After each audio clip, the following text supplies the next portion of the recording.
Welcome. I'm Doug Fairbairn, and I'm here with Jesse Jenkins, and we're at the Computer History Museum in Mountain View, California. And we're here to talk with Stephen Trimberger, recently retired from Xilinx, about his illustrious and lengthy career in electronics, software, and related activities. So, Steve, welcome. Glad to have you with us. Thank you. So you've been through this before, and one of the things we like to do is to get a little background on the people that we're talking to, what kind of environment, family life, and otherwise did you grow up in, and especially attention to things that might have steered you towards the career that you eventually chose. So tell us, let's go back to the beginning. When were you born? Where did you grow up? And tell us about your early family life. I was born in 1955 in New Brunswick, New Jersey. Or at least that's what they tell me. I was pretty young at the time. Family moved when I was still an infant, moved to Cincinnati, Ohio. And so I lived there for a few years and then moved to Sacramento, California. That was 61 or 62. So you were 6 or 7 at the time? Yeah. Was your father moving for job things? Or? Yeah, my dad was an engineer, Mm-hmm. and so he had a series of engineering jobs. He was trained to be a chemical engineer, and wound up moving to California to work in aerospace. And so that was a big, brought the family out, and that was real good for a while, and not so good for a while after that. But it was so that was great. I mean, lived in Sacramento, and classical family unit. Did you go to public high schools and public schools, or? I went to Catholic schools. Oh, so I was okay. in Catholic schools for grade school and Jesuit high school in Carmichael, California. Mm-hmm. So and then from there to Southern California to Caltech for So college. so you went on to Caltech, but sort of how did you wind up there? What were you interested in? What things did you find interesting in high school? What kind of trouble did you get into? I'm going to give you kind of the medium-long version of this because, well, at least I think it's interesting. Maybe other people reading the transcript will too. So I was in high school in the early '70s, and as this California and turmoil, all this social stuff, and being at a Catholic school too. So we had a lot of people coming in to tell us about all the ills of the world, and that you should write a letter to your congressman about it, or you should join the march down to the Capitol building, or come with us on the sit-in, and I cared. I mean, I cared about those problems, and then somebody came in so we had these people coming through the school, and then I don't know who it was, but somebody came through and said, yes, there are all these problems in the world, and we are putting in clean water and sewer systems in these places in Africa. And this just stunned me. Said, here's somebody saying who's going to do something about it, rather than trying to control somebody else into doing something about it or paying money. And that was that was when I didn't realize it, but that's how I thought I had to be an engineer. Now, my dad was an engineer, so that had something to do with it for sure. But I remember the difference between talking about it and doing something about it. So, but I mean, kind of silly me. I really didn't have the term engineer. I didn't really associate that. I didn't realize that was what I was going to do. When I applied to colleges, I applied in mathematics. I was good in math and science, liked that stuff pretty much. Yeah, math is pretty good. And so I applied a few places, and I actually did not get into Caltech. I was waiting listed, and I was pretty upset about it because actually I didn't know much about the campus either. And then my high school counselor said, "Oh, here's this catalog. Look at this place. You might think it's interesting." And I looked it up, and he actually gave me two of them, and one was Stanford. So, oh, yeah, okay, Stanford. Know about that place. Great place. Heard all about it. Lousy football team, but otherwise they're good.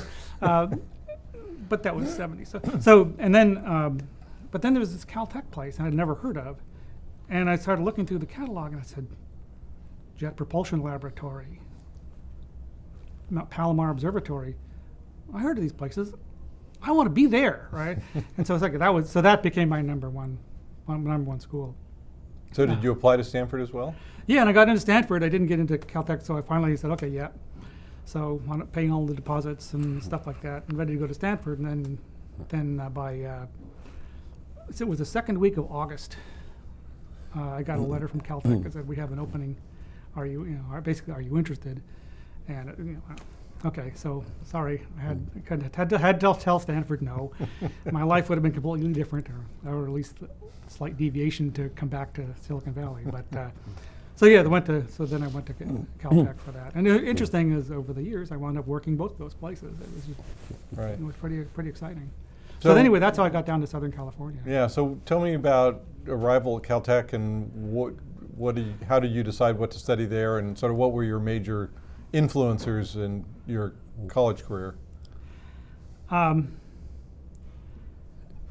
So being waitlisted meant nothing was prepared for me when I got there. So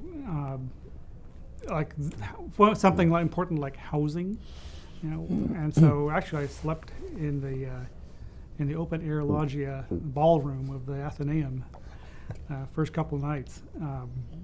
And it's pretty lonely, right? It's before internet and stuff like that.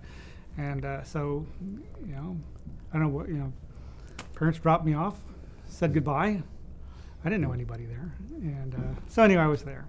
So, but what happened was it kind of forced me to go out and find people and find friends and things. So first thing I did was I went down and see if the soccer team was practicing, and found them and started joining the soccer team, and made my best friend that first week.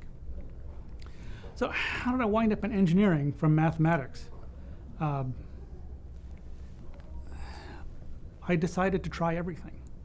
I said yes to everything, and I tried everything, and Caltech is pretty structured that first year, a lot of required classes and things.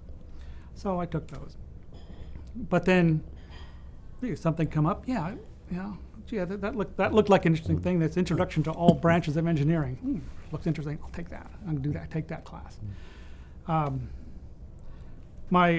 was visiting with this good friend I made, Ken Severn, and one day, and his roommate came in. Not his roommate. It was the guy from down the hall. And I said, "John, where have you been?" And he said, "Oh, I went to Palomar." I mean, you just went to Palomar? Oh yeah, I'm on this project, and we're looking for near-Earth asteroids, and so they just need somebody to help guide the telescope. And I said, well, that sure sounds fun, but I've never done that. No, they're looking for people. Come on down. So Ken and I both did that, and so it was like that. I said, oh yeah, here's somebody came by. Gee, you want to try this? Yeah, I'll try that. And if we're to give you a heads up on some of the theme, what I told my kids too: say yes, and then figure out how you're going to do it. And if you say no, you're done, right? But if you say yes, you got another. You can keep going, and maybe you do all right. So that was great. So it was a couple of months later. The next dark run was at Palomar, and learning how to use telescope, and we're looking for near-Earth asteroids. I changed my major out of, I knew I wasn't going to be a math major probably within about 20 minutes. But I didn't change it right away, and didn't know what I wanted to do, but at least mentally I had changed my major from math, and maybe this astronomy thing was going to work out, or, well, it turns out looking for things inside the solar system is geology at Caltech, so geology, geochemistry, geophysics, and then after a while, it sort of ran into the computer stuff, not really accidentally. Honestly, my brother was a computer science. My older brother, Mike, was a computer science major at Sac State, and I really liked that stuff. I thought it was kind of fun. So I thought that might be it, but I really wanted to try all this other stuff. And when I wound up with doing stuff on the computer, all the other stuff was interesting, but the computer stuff was like breathing. It was just so natural. I had to do that. So you, what did you get a bachelor's in? So at Caltech, the bachelor's, all engineering. So it's interesting about the school. All engineering is engineering and applied science. That is the name of the degree, or at least was then. So there was no separate computer science. There was even if you were double E, you took engineering and applied science was the official major, is what it says on your diploma. But then all these electives in your major would all be in double E.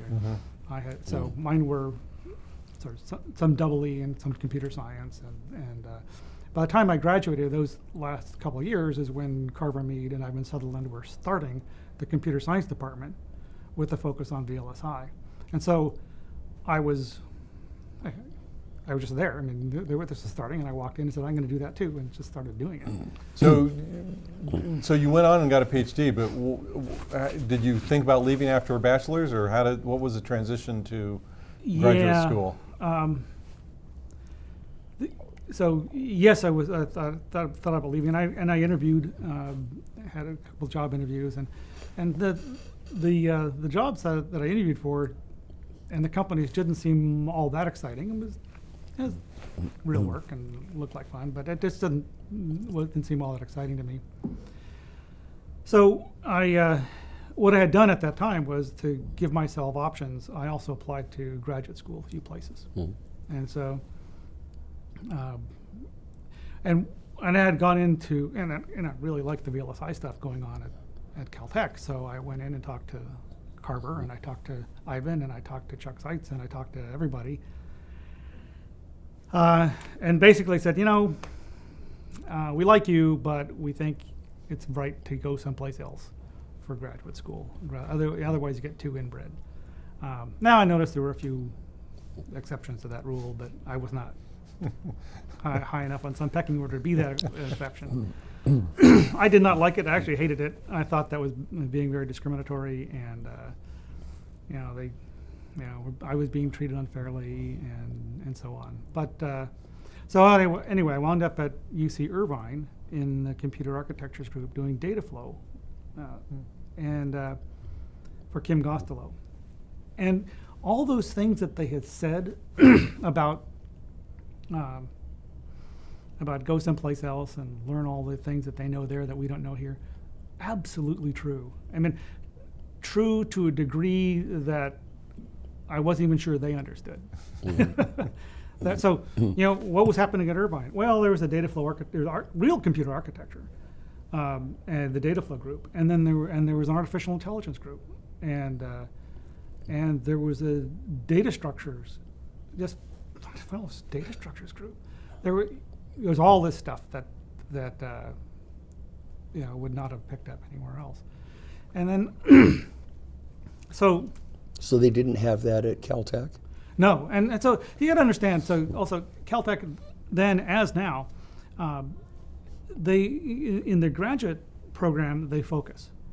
So it's not like Carnegie Mellon where you have 300 professors or something like that, and whatever the size of it is.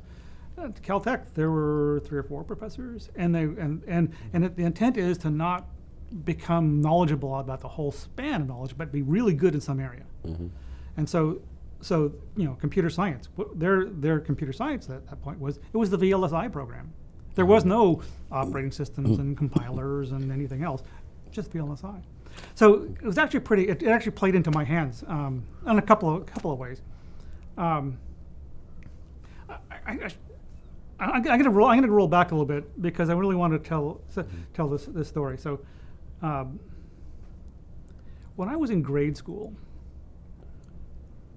the city of Sacramento library system had the bookmobile, and the bookmobile would stop at the bus stop one day a week, and so kids getting off the bus could get books, and it was the far stop, so I could get off at the near one and a shorter walk home, or get off the far one. So on Wednesday I would get off at the far stop, and I would go in the bookmobile and get a book to read. And I started out reading Sherlock Holmes, puzzle solving. Maybe you could trace this whole engineering thing back to that sort of puzzle solving. And I really enjoyed that, really liked it a lot. And then one day I was in in there, and I saw this book, and I thought that was pretty interesting. I picked up. I don't remember what the book was, but I got a couple of them, and then when I got home, my mom noticed did you finish all of Sherlock Holmes? And I said, well, actually, frankly, I had, but I said this looked interesting, and she said that looked like nonfiction. And I said I had never heard the term before. I said, well, what's nonfiction? Well, she means they're true stories. And I said, you mean all the other stuff I was reading was lies? Or at least false? And so then after that, I decided, I'm not reading any of this fiction stuff. I'm going to read all real stuff, so I know things. And so I wiped out the entire nonfiction section of the bookmobile in short order. So then by the time I was in high school, I was going to real libraries now and reading nonfiction of all sorts of subjects. I liked space. Of course, I was space program junkie back then too. So I read a lot of that. So anyway, to bring the story back up to the present. So then when I was an undergrad, I read Kleinrock's operating systems book. It wasn't anything that Caltech had. I just found it in the bookstore, bought it and read it. I read Nilsson's AI book. I read Aho Hofgarten-Rollman. I read the collected algorithms of the ACM. This is all cool stuff. And so actually, by the time I got to Irvine, I kind of knew at least the language, and so that was a good way to it really accelerated that part of the plan. So I finished a master's degree in a year over there, and after that, then Caltech was ramping up the computer-aided design part of the VLSI program, and so I applied to get back to Caltech, and was successful. It was well timed, and John Gray was starting that, and that was a good time to get in on a program very early. So what year did you come back to? Well, what year did you get your BS or your bachelor's? Finished in '77. And you came back to Caltech in '78. '78. Yeah. Okay. Yeah. So and by the vagaries of university bureaucracy, my master's degree from Irvine was dated '79. So it's just for a while, for a short period of time, I was actually at both places, but I don't think either one of them minded too much, I guess. Okay, so you got into the VLSI program, and at some point you found your way back up to Xerox Palo Alto Research Center. How did that happen? Oh God, yeah, that was so. So this was, when this Mead and Conway book was being developed. So of course, Carver Mead at Caltech, Lynn Conway at Park, were collaborating on the book and pulling these two organizations together. And then, of course, Ivan Sutherland was at Caltech, and his brother Bert was up at Park. CSL, I guess, yeah. And so there were these strong links.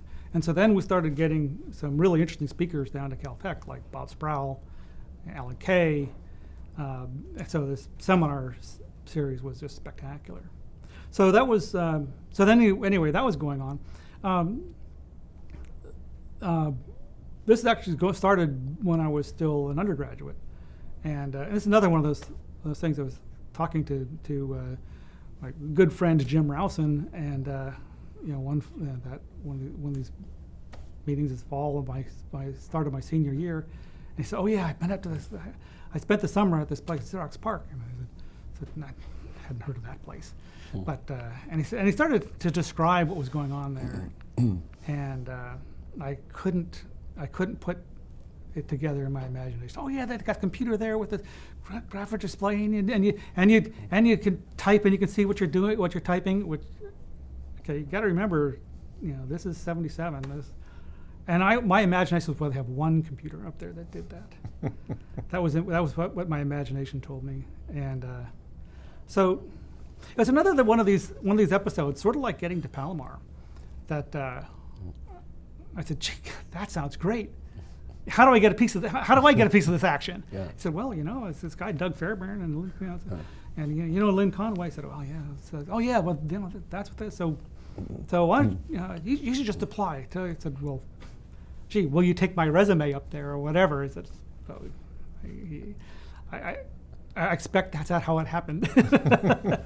And then I don't remember how it happened either, but yeah, you just showed up at my house one day. this is also a possibility. So this is life as the second oldest son. So my brother is 2 years older than I am, and so we were sort of natural playmates. And so what you learn as the younger one is you just do it. And yeah, your brother's out there with all his friends and all 2 years older than you are, but you just do it. You just join and you just work as hard as you can, and things work out. And so yeah, oh yeah, these guys are going to Palomar. Yeah, I'm in. You know, the guys are going up to Park. I'm in. So you came to Park in 77? No, 78. And that was a huge eye opener. Just you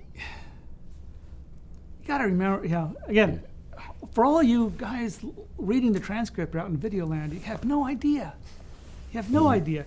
Nobody else in the world had the graphic displays and WYSIWYG editors and mice and laser printers and local area network like this.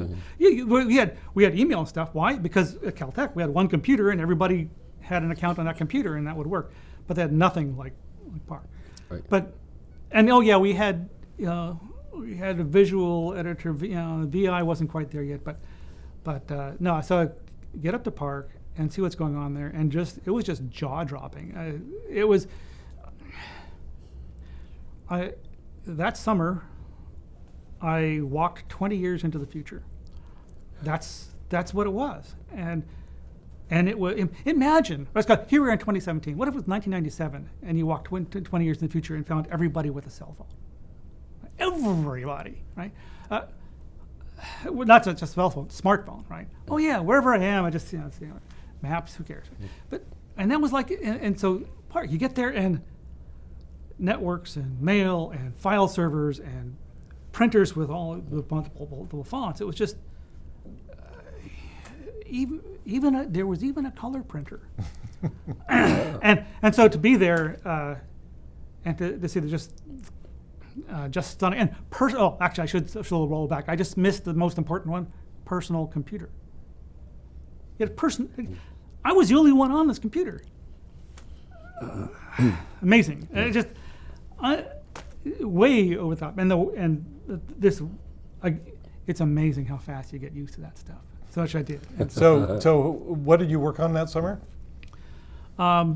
We started working on a VLSI editor. So Icarus, that Jim had worked on the IC design editor. Jim and Doug did Icarus. So then we sort of, well, let's do the next thing. And let's do a design system that includes not just the drawing graphics part. Let's do an editor that can use that can do some of the VLSI concepts that we were working on at Caltech. So let's do a someone might say it's to redo Icarus, but do it big. And Icarus was sort of repurposed SIL, right? So repurposed drawing language, and this was let's do something real in the design area. So we worked on that for summer, and we suffered from the classic Brooks mythical man month second system effect. We took a much bigger piece than we could manage. We actually did some really good work in there. It wasn't as clear until much later when we actually sort of appreciated how we were managing we were actually doing multi-process stuff and inter-process communication and things like that, which we sort of had to do because we ran out of memory on the machine. But that necessity is the mother of invention. So and then back to Caltech. Going forward 20 years in time isn't so bad. Coming back 20 years in time is excruciating. I mean, I got to share this computer with everybody else, and print something that looks ugly. I got to see. Oh yeah, I got to remember I for insert and type a few things, and then print to see what it looked like. The text editor was it was hard to live that way, and that burnt that memory in like nothing else could have. And to come back and try to build some of this technology into the stuff we were doing at Caltech. That was kind of the mission. Everybody's secret mission, besides doing some real thing you might want to be doing for a PhD. Look, we gotta somehow get WYSIWYG editors. We gotta somehow get these other print capabilities. We gotta get this stuff. So what did you finally get your PhD in? My dissertation was it was automated performance optimization of custom integrated circuits. So at that time, when these things were rolling out, so EDA was sort of being invented, and there were people doing things like timing analysis. Randy Bryant was at Caltech, and he was doing a timing transistor level simulator with timing. And I decided I didn't want to know how fast my circuit was. I wanted the fastest circuit it could make. I mean, why turn it back to me and then say, get your hands on it and change things around? So I wrote code that did transistor sizing in a symbolic editor, stick-like editor, and so that would size the transistors, flesh them out, recompact them, and give you back a cell that was faster than what you'd given it. Did it do it iteratively to where it would do a trial, make some estimate of what that one would do, and then reshuffle and go back? So no, it didn't. And actually, I did this a couple of ways. Part of the reason for not doing that was that would be really time consuming. And I didn't want to do that. And the other part would be really hard, and I didn't want to do that part either. So what I did was an analysis of the chain. So the first thing to do was just analyze the chain and say, okay, I can see from the primary inputs to primary outputs, I could see what I had to do, and then optimize along that path. I did that, and then, that's all doable. But that was really hard, and it took a long time. Didn't work all the time because you actually had to crawl around the network and find all these paths and then optimize. And optimizing some branches would de-optimize some others, and that required a lot more thought, a lot more constraint I didn't want to do. And so what I wound up doing was the simpler model of start at the back of the chain. What is the load I have to drive? Size for that, and then work your way forward and build basically the exponential horn on that. And then all the intermediate nodes all had their loading too, so that would get pulled in and taken care of at the same time. So it was much simpler, ran really fast, and really gave great results. And then, like all the symbolic layout stuff, did not get adopted by anybody. So that was another one of those big lessons. This is you could do great stuff, but if nobody's going to adopt the methodology, you're not going to make a difference. It gets back, gee, do I want to make a difference, or do I just want to do fun stuff? I kind of wanted to make a difference. I want to do stuff. So you completed your PhD, and what was the next step? So, I just joined the Caltech pipeline to VLSI Technology.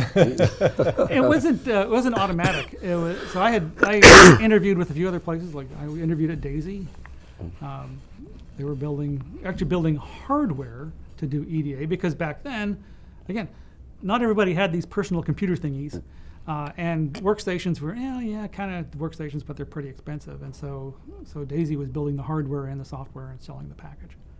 And that seemed kind of interesting. These guys were a startup, but man, they were working hard.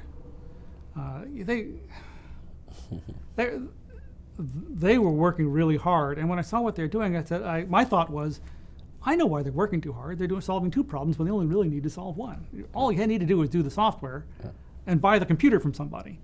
And they were building computers, and they were really proud of that. there's a lesson we'll get to later, but anyway, so Didn't Cadence do the same thing? Cadence was No, using existing hardware. Cadence never used, never built their own hardware. Yeah, Mentor. Mentor did. Mentor bought Apollo. Mentor bought Apollo, but before that it was Mentor Graphics Corporation. They were doing graphics displays, and they bought Apollo for their No, computers. they started with Apollo from the beginning. They labeled them. No. They labeled them Mentor stations, but they didn't build any hardware. So, anyway, we got off that one. What were we talking about? So you were looking at Daisy, and what other companies did you consider? I'm trying to remember all these other. There are a lot of startups. Daisy, Mentor, Valid. Did you? And Cadence didn't exist yet. No. And so, but anyway, so I talked to those guys, and then, and part of I had observed this about these guys working really hard and so working on stuff that I wasn't sure about, and I talked to this guy Doug Fairbairn at VLSI when I was interviewing there, and I pick up a lot of really good things in job interviews, both sides of this, by the way. But anyway, talking to Doug, and Doug said, "Pay attention to what you're going to do every day." And I thought about that real hard. What is my normal everyday going to be? And so that's how I wanted at VLSI. I mean, I had great respect for the people there. They seemed to be doing a lot of the right things. They were smart people. They were enjoying what they were doing, and so that was that decision maker. As much as I told Doug he had to offer me some more money, but other than that. So what year did you join VLSI? 82. 82. So it's funny. So I had not quite finished my PhD yet. This is late 82, and I actually hadn't defended it yet. But it was really close. So I defended my thesis on January 6th. Got the last signature on February 6th, and of 83. But I had actually already signed the employment agreement in December of 82 with VLSI because there were some rumors that it was a good time to go public. And by signing earlier, I'd get a sweeter stock deal. So I knew what I was going to do. So What good timing. It was very good timing and spoiled me, man. It spoiled me. The next month you go public. Yeah, got there. So defended thesis on January 6th, finished, got the last signature on February 6th. I was at VLSI on the 13th of February, and I think the company went public before the end of the month, right? Yeah. It was good. Isn't that what everybody does? yeah. I kind of like the Silicon Valley thing. So take us through the VLSI stuff fairly quickly, because I really want to get to Xilinx and all of your hundreds of patents there. So, VLSI, my role was let's do some EDA. I mean it's hard to kind of. It's easy to be flippant about it, and so I will be. Back then, nobody really knew what the right thing to do was. So no matter what you did, it was great. It was so much better than having nothing at all. Yeah. And so that spoiled us for doing tools. So we started out doing some tools, actually building around this symbolic layout model that I had done that leveraged as part of my dissertation. So things of the composition editor and so on. So we did a bunch of that, and but what was happening was this whole industry is going toward gate array, cell-based, gate level, and a lot of good reasons for that. I mean, you bring you up from transistors to gates, and there's Boolean algebra you can apply to gates, and you can't do that at the transistor level. That made that really hard. So the library thing was a really good thing to do. But anyway, so it's kind of nice because I started out doing a lot of transistor level stuff, tools and the simulators and things like that. And then transitioned to gate level stuff, and another one of those situations where I was personally not involved in those, but I was, oh yeah, that looks interesting. let me dig through that. Let me, gee, can I help you with that? How does that really work? Yeah. So I learned a lot about a lot of these things, and wound up writing a textbook about capturing a lot of these concepts. It's actually too early to have written a textbook, but it was fine for when it was. And it really was more focused on the transistor level stuff. Probably if I'd waited 2 more years, you would have to throw that all away and start the textbook looking at gate level stuff. But that was good because I learned about all different simulators and all that verification design rules check. I'd done some of that at Caltech and did some more at VLSI. I'd learned about all that stuff. So it's actually very interesting also being a EDA guy at a semiconductor company. Semiconductor companies, I don't know,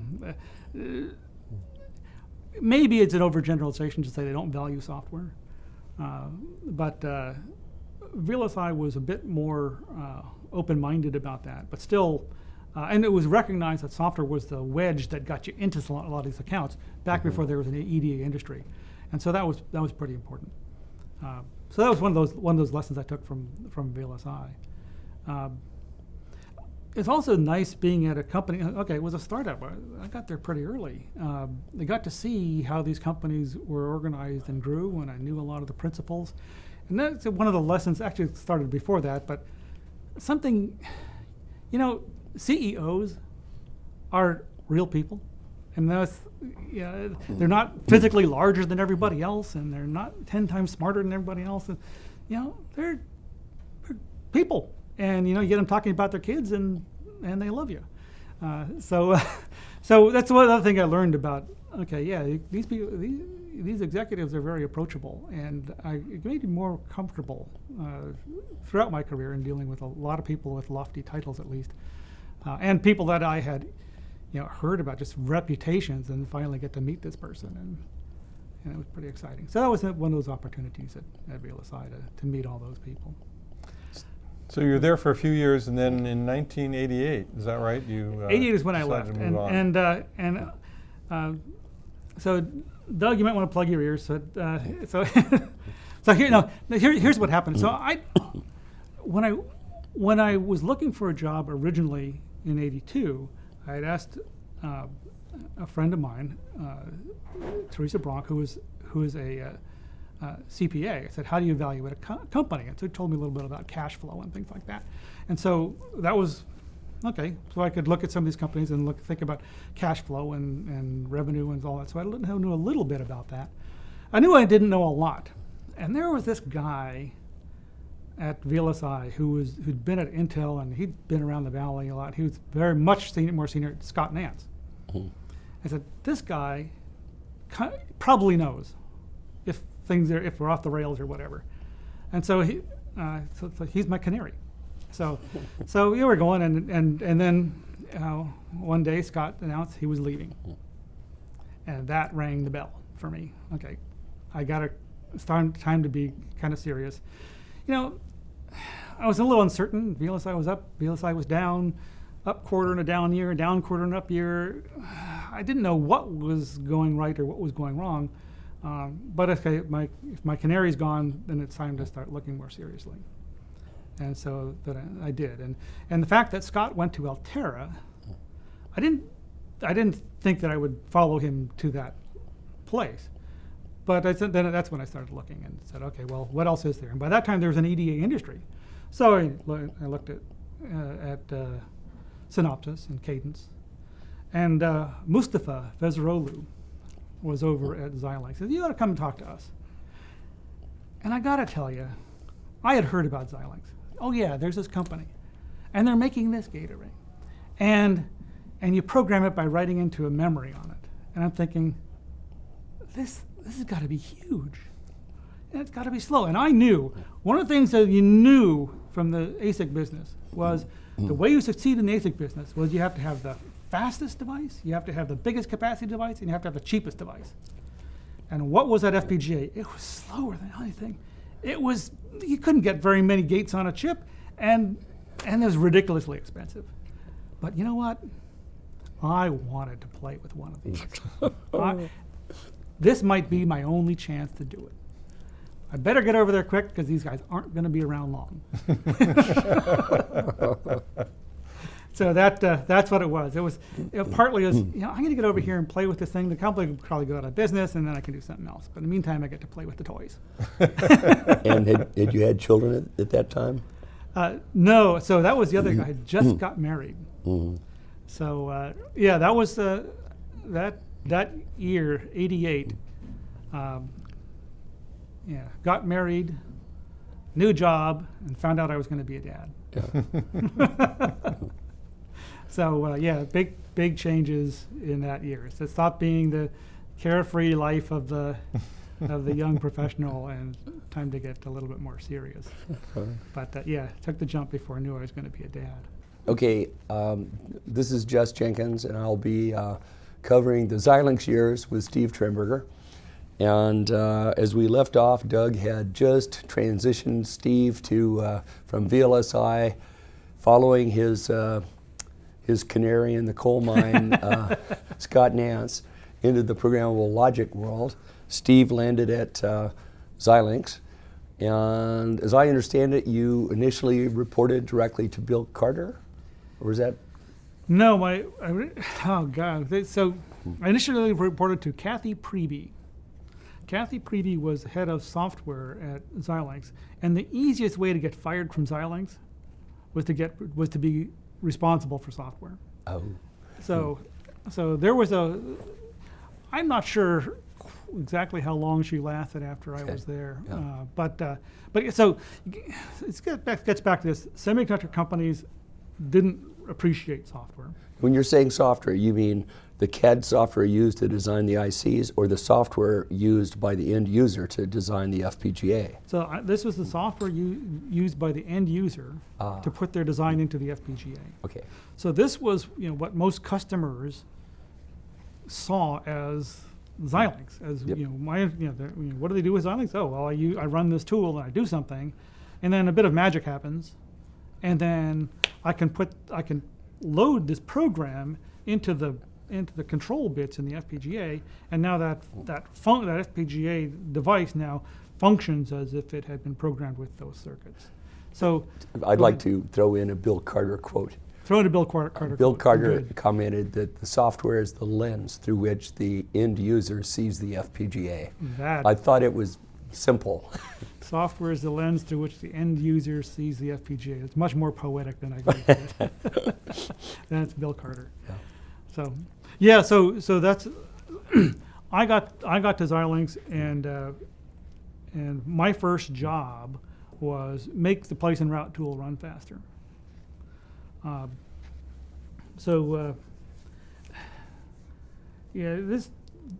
This was I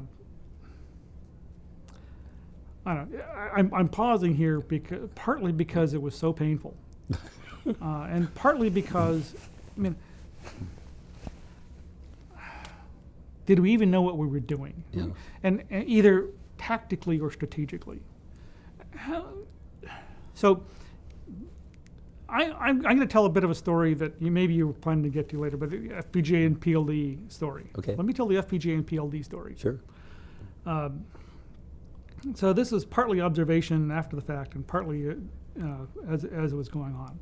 So FPGA was a new thing, but programmable logic was not. There were companies making PLDs in the 1980s. The most famous one, even to this day, is Altera. But there were a dozen or more companies making PLDs. Right. And so what was going on? Well, there's a dozen or more companies. Basically, they're guys that had fabs, and they wanted to fill the fab, and they got some programmable logic device. And, they're making ROMs, and these PLDs weren't that much different from ROMs anyway, and so they'd make these PLDs. They didn't do any software. The way they got away with that is there were these companies, Mink and Data.io, and they did the software. And you typed in logic equations, and it was a real simple mapping from the logic equations to two-level logic in the PLD. And then it would spit out a file, a JEDEC standard file for that. And so if you wanted to make a 22B10, for example, sure, you would just as long as it was able to read the JEDEC file, and you would just publish the specs about how fast it ran and how much it cost. Done. And so any semiconductor vendor can be in this business, and they did zero software. And the software was actually the same for everybody. So the competition was very level. That meant the 22p10 business was a commodity business. Everybody was making them. Nobody could make any money. If you wanted to make something bigger, a 23V11 or something like that, well, you just couldn't because there wasn't a JEDEC model for it. Well, you could go to one of these companies and say, well, why don't you do a new device model for me? And the first response would be no. And the second response would be a seven-digit figure, how much you would have to pay them to do that. So fundamentally, you couldn't innovate architectures in the PLD business unless you had your own software. And there was only one company who did, Altera. So this lesson wasn't lost at Xilinx. Basically, the people at Xilinx said, look, in order to innovate in our architecture, we have to own the software for the physical backend. So why did Xilinx get into software business? Because they wanted to be able to innovate the architecture. They weren't going to go out and pay somebody a whole big pile of money to do the tools for it, who would then hold them hostage and create a commodity business so they could sell more software more easily. So that was strategically what was going on. Also, the device, also PLDs, it was this two-level rigid structure. So as you added inputs and outputs, it grew quadratically. But the FPGA had this array of cells. It could expand to any size, didn't grow quadratically, grew sort of linearly. Yeah. But that meant you had to do place and route. So very time consuming. So what happened at Xilinx is Xilinx had a tool for manually pip poking and deciding, okay, I want to put this logic in this block and that logic in that block and connect a wire from here to there. Very graphical kind of thing. But then this, wanted to get place and route to work as the size got pretty big and it was getting pretty complicated. And so Xilinx was taking on not only the ASIC business, but the EDA business as well, the both of them at the same time. It's amazing that company could survive. They weren't taking advantage of either's industries. What really made them not survive was that same point I made before. What are these FPGAs? They're slow, they're small capacity, and they're expensive. Nobody in the ASIC business wanted to be in that business. In fact, but the first year and a half at Xilinx, I was worried that VLSI would just come and take the market away, because they had all the pieces. They had all the software guys. They had the design centers. They could just make one. They're already in the programmable logic business. They could just make one of these things and choose to do it. And they had a fab. They could just, in 3 months, they could have driven Xilinx out of that business. And so for me, I was working hard because I knew any given Monday could be the last day. And as much as I liked that product and thought the company wouldn't be around, at first I thought it wouldn't be around because the product was worthless. But then I thought it wouldn't be around because somebody else would just take the business away. But those people who would have taken the business away thought the product was worthless, so they didn't bother doing it. Interesting. So so that was my job, making place and route run faster. The guys who had done the first place and route system really didn't have the background in EDA and some of the complex data structures and so on. They were really good at making software run on the underpowered PCs of the day. Right. And they were very good at that. But it was very difficult to make that run. And the algorithms they had were some of them were very, very slow. So were you calling on background you'd gained at Caltech and at VLSI to be fair, no. In some ways, no. In some ways, yes. In some ways, no. Yes, in the front, I was very comfortable with complex data structures and the EDA kinds of data structures, net lists and things, and knew some of those algorithms. But it was more from reading. So that was the other thing. I read all this stuff, and I was still involved with conferences and publications, and I was Right. going to DAC every year and reading the paper. So even though I wasn't personally involved at VLSI in the placement and routing stuff, I knew all this stuff. Right. And so I got to Xilinx and said, okay, well, let's proceed. And partly, one thing I wanted to do was project an image of greater expertise than I think I actually had. I was coming in, this PhD guy is coming in with 5 years of experience in the EDA business, and it's coming into the brand new company, and said, okay, I definitely want to calm this situation down, because these guys were getting totally beat up. I mean, it's a semiconductor company. As I said, they don't appreciate software. It's a customer's vision of the company, the lens. Yeah. And when the customer says, this chip is too slow, I can't get enough logic into it, right? These classic ASIC problems. The semiconductor company is not going to blame the chip. They're going to blame the software. Yep. So software got blamed for everything. A lot of it was justified. I mean, it was put together very quickly, understaffed group, doing things that they didn't have experience doing, didn't really understand. And so that was very difficult. So let me ask you a question. I didn't arrive for another several years to land at Xilinx, but I do recall that when I did, Xilinx had engaged with an outside company named Exemplar, who was somehow or other providing a capability their tools offered. So Xilinx had still their own basic framework that they were doing the software with, but they were open to outside contracting or something like that in order to solve the current problem that industry needed. Is that?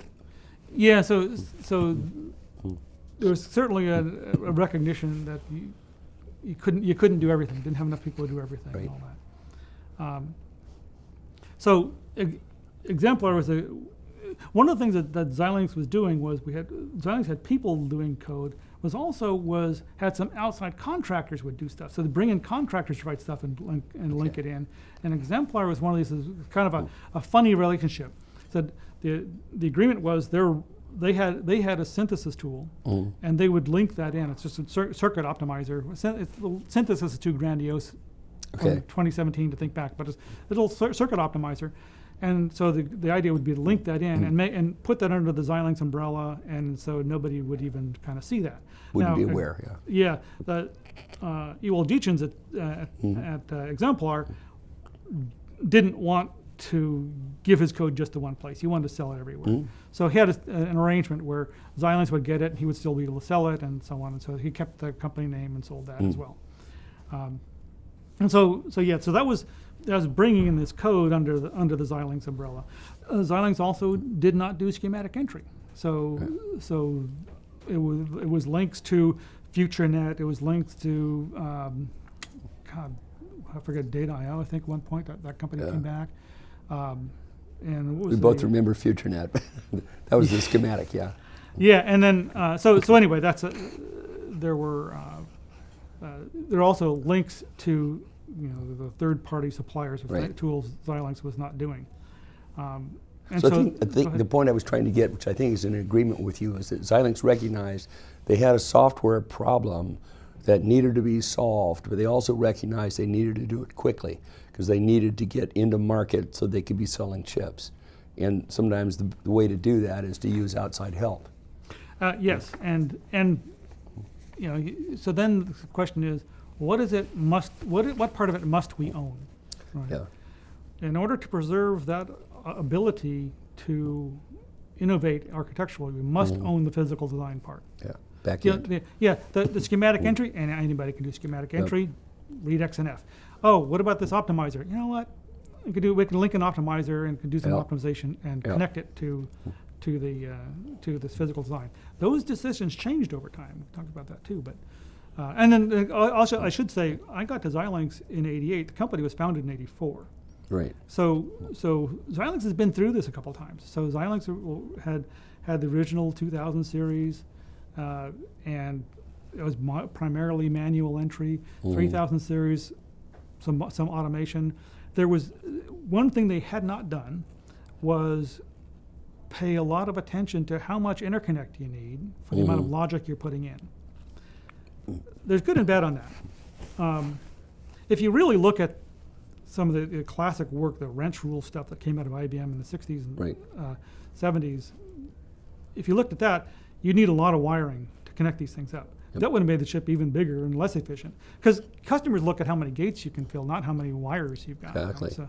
And so there was this really powerful tension that you want to produce something with as much logic as you can, and you really want to bound the amount of wire. And actually, it was semi-automatic because you could build this one cell, Right. which is a couple thousand transistors, and make copies of it. Yep. Step and repeat. And that's very efficient as far as design, as far as verification. Right. You can make these really high capacity chips, but the amount of interconnect you need grows more than linearly with the number of blocks you put in. Okay. So at some point you make this array big enough and you can't route the thing. Right. So that's what Xilinx is really running into. Though fundamentally, what was Xilinx running into when I got there? They'd made this array big enough that you just couldn't. Now, humans would do some optimizations that the computer couldn't. It's, know what? When you get to this point, I'll take this. You don't really need this gate. I'll optimize that away. I'll take that out, and they'll restructure something. Humans would do things that computer couldn't. So, but that you live within the bounds you've got. That's engineering, right? You're given a constraint. You give them constraints, and do it. But So- there was an outside third-party consulting infrastructure that had learned to do some of that, and were actually helping customers do designs by doing it manually. Xilinx had a really excellent field application engineer force, Yep. and these guys could do wonders with these tools, and get around the problems with the tools. This was good. This was bad. The good part was it kept the company afloat.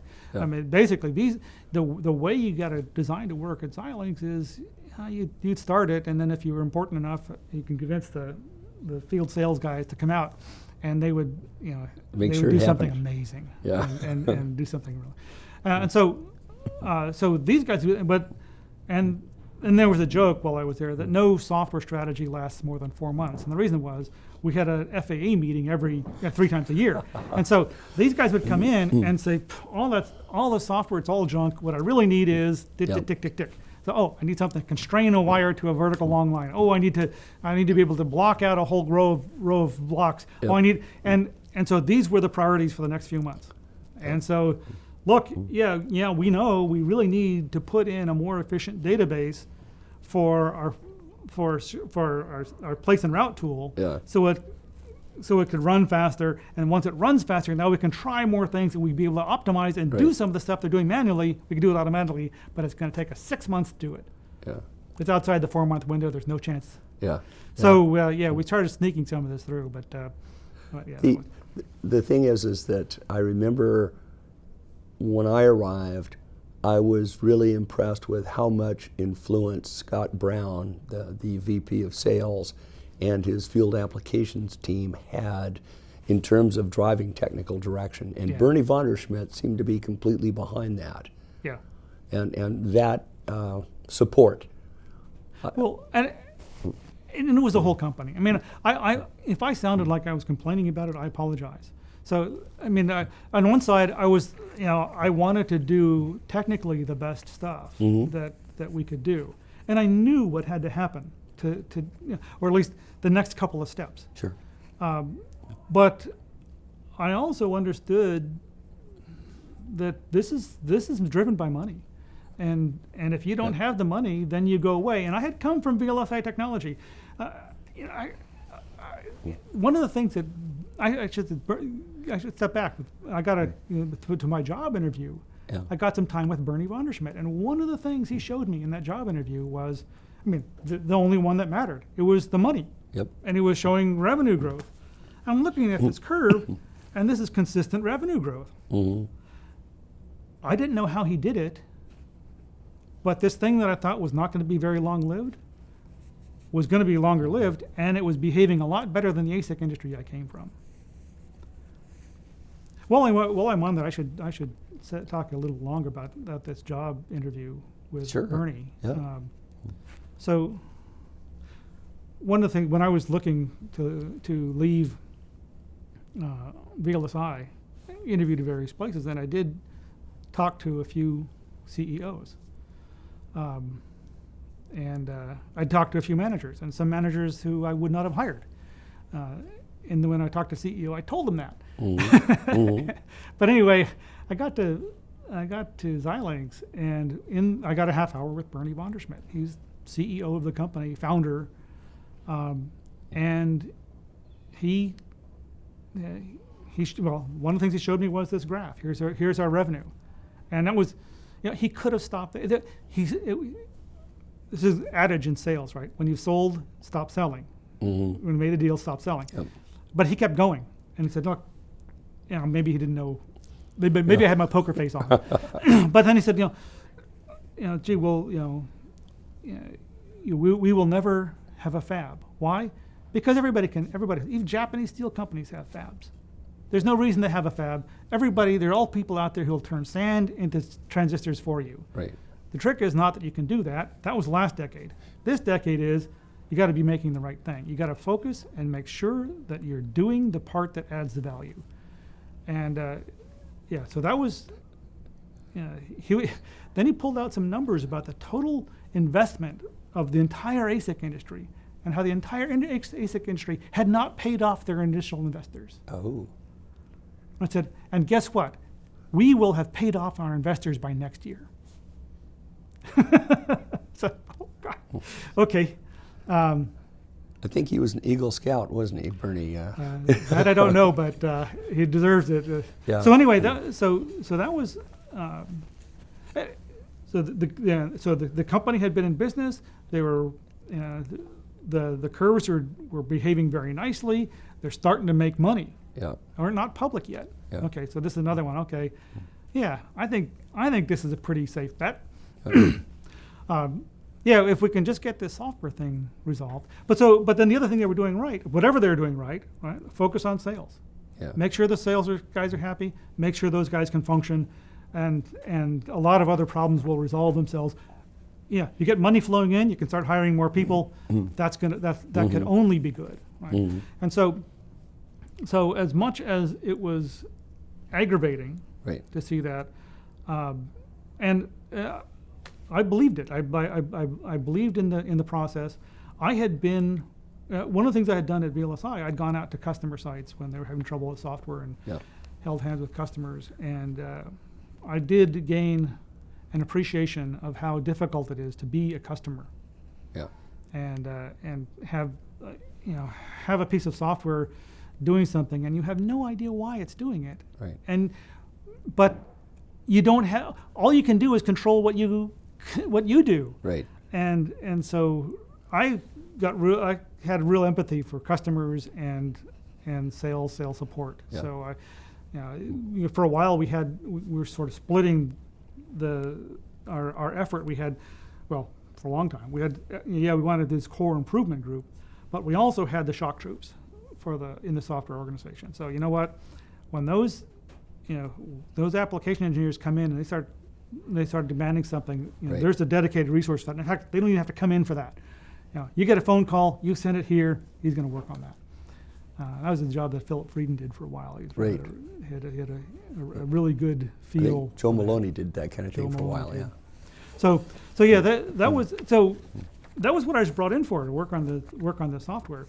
That first week, here's this theme that came back in. Gee, this guy Bill Carter. I went down to see this guy Bill Carter. Yeah. And because he was the IC design guy, I said, Bill, please explain how it all works. I want to, I did a bunch of IC design. Don't dumb it down. Yeah. Really, how does it work? So he took me through the basics, and said, wow, that's kind of, that's interesting. I hadn't realized it could be, it's so that brute force. But and he said, we're going to start work on the 4000 series as soon as Jim Shea gets back from his vacation. Okay. So, so what do I do? Gee, that sounds really interesting. I want to be involved in that. There you go. Here I am. So then he said, but after that first one, he taught me about FPGA, about hardware. He said, I want to understand how software works. So I said, okay. The first meeting we had for the 4000 was thought, look, here's how software works. Here's what place and route is trying to do. Mm-hmm. Here's its vision. Here's how it's trying to do things. And that had a big impact on that 4000 architecture. That's good. The way the interconnects was it was good. It always seemed to me that there was frequently here's the spec to the hardware guys, and they go off and do their thing to the spec, and the software guys are basically given the message, here's what happened in hardware, go make something that'll work with this. Yeah. As opposed to, let's both look at the target together and see what's going to nail us, you know. Yeah, and that was, a lot of that happens, a lot of that happens despite, no matter how much you want to co-develop this stuff. Mm-hmm. Somebody has to start driving. And at that time, it was all you could do to deliver a few thousand gates of logic. Right. You just didn't get that many transistors. And you had to, if you're doing a chip, you had to be pretty sensitive to that. If you put in 10% more, this becomes absolutely unusable because it's way too expensive, or you can't even fit enough inside the reticle. You can't even make them. Yeah. And so that was really important to do something efficient from the silicon side. What we got to was, I had done enough this VLSI design, drawn transistors, did all my optimization stuff and things, and then I did EDA. Mm-hmm. And so I was able to look at this and say, you know what, this is on the silicon side. This decision is inalterable. Mm-hmm. This is a big lever, and you can't change that. Right. On the software side, this is really important, and if you can accept them both, then you can have something really effective. And so the place and route the software side was fewer, more general decisions. That's the way I expressed it to the IC design people, because they had a lot of cases where, well, this wire can go either here or here. Okay, I got two choices here. Then down here I got two more choices. Down there two more choices. It's like you're walking a maze and you got two choices. Yep. Right? But if I have, and then each one of them is a resistance, right? So each one of them is going to cost you. And so I have one place. I got 4 choices or 8 choices. And then I pay it once, but then I'm there. Yeah. And on the design part, 1 8 to 1 mux or 2 4 to 1 muxes or 4 2 to 1 muxes. It's almost the same. Yeah. But from a performance and from a software efficiency point of view, it was real difference. So that was kind of these sort of lessons. Because I was able to cross that boundary, right. That's where we went with the 4000. A lot of other really great stuff going with 4000.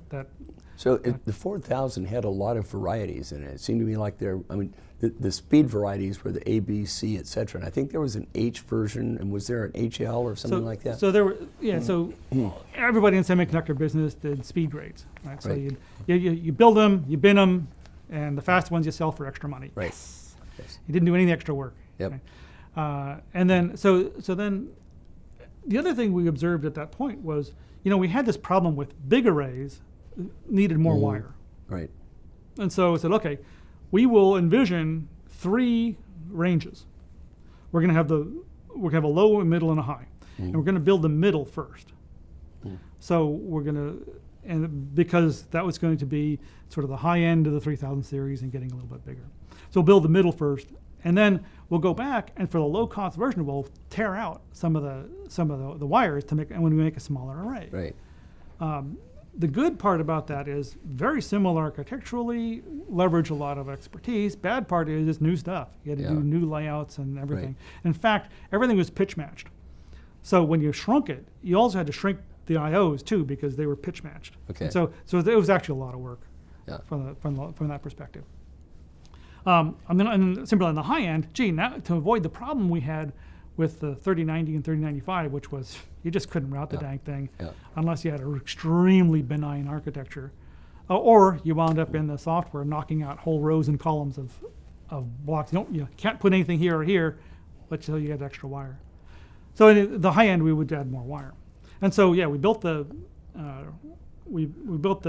original 4000 series. And then later took out some of the interconnect and made the 4000A. Yeah. and then there was a 4008 was a higher. It had some changes in the IOs as I recall for high speed. Was it high speed or high voltage?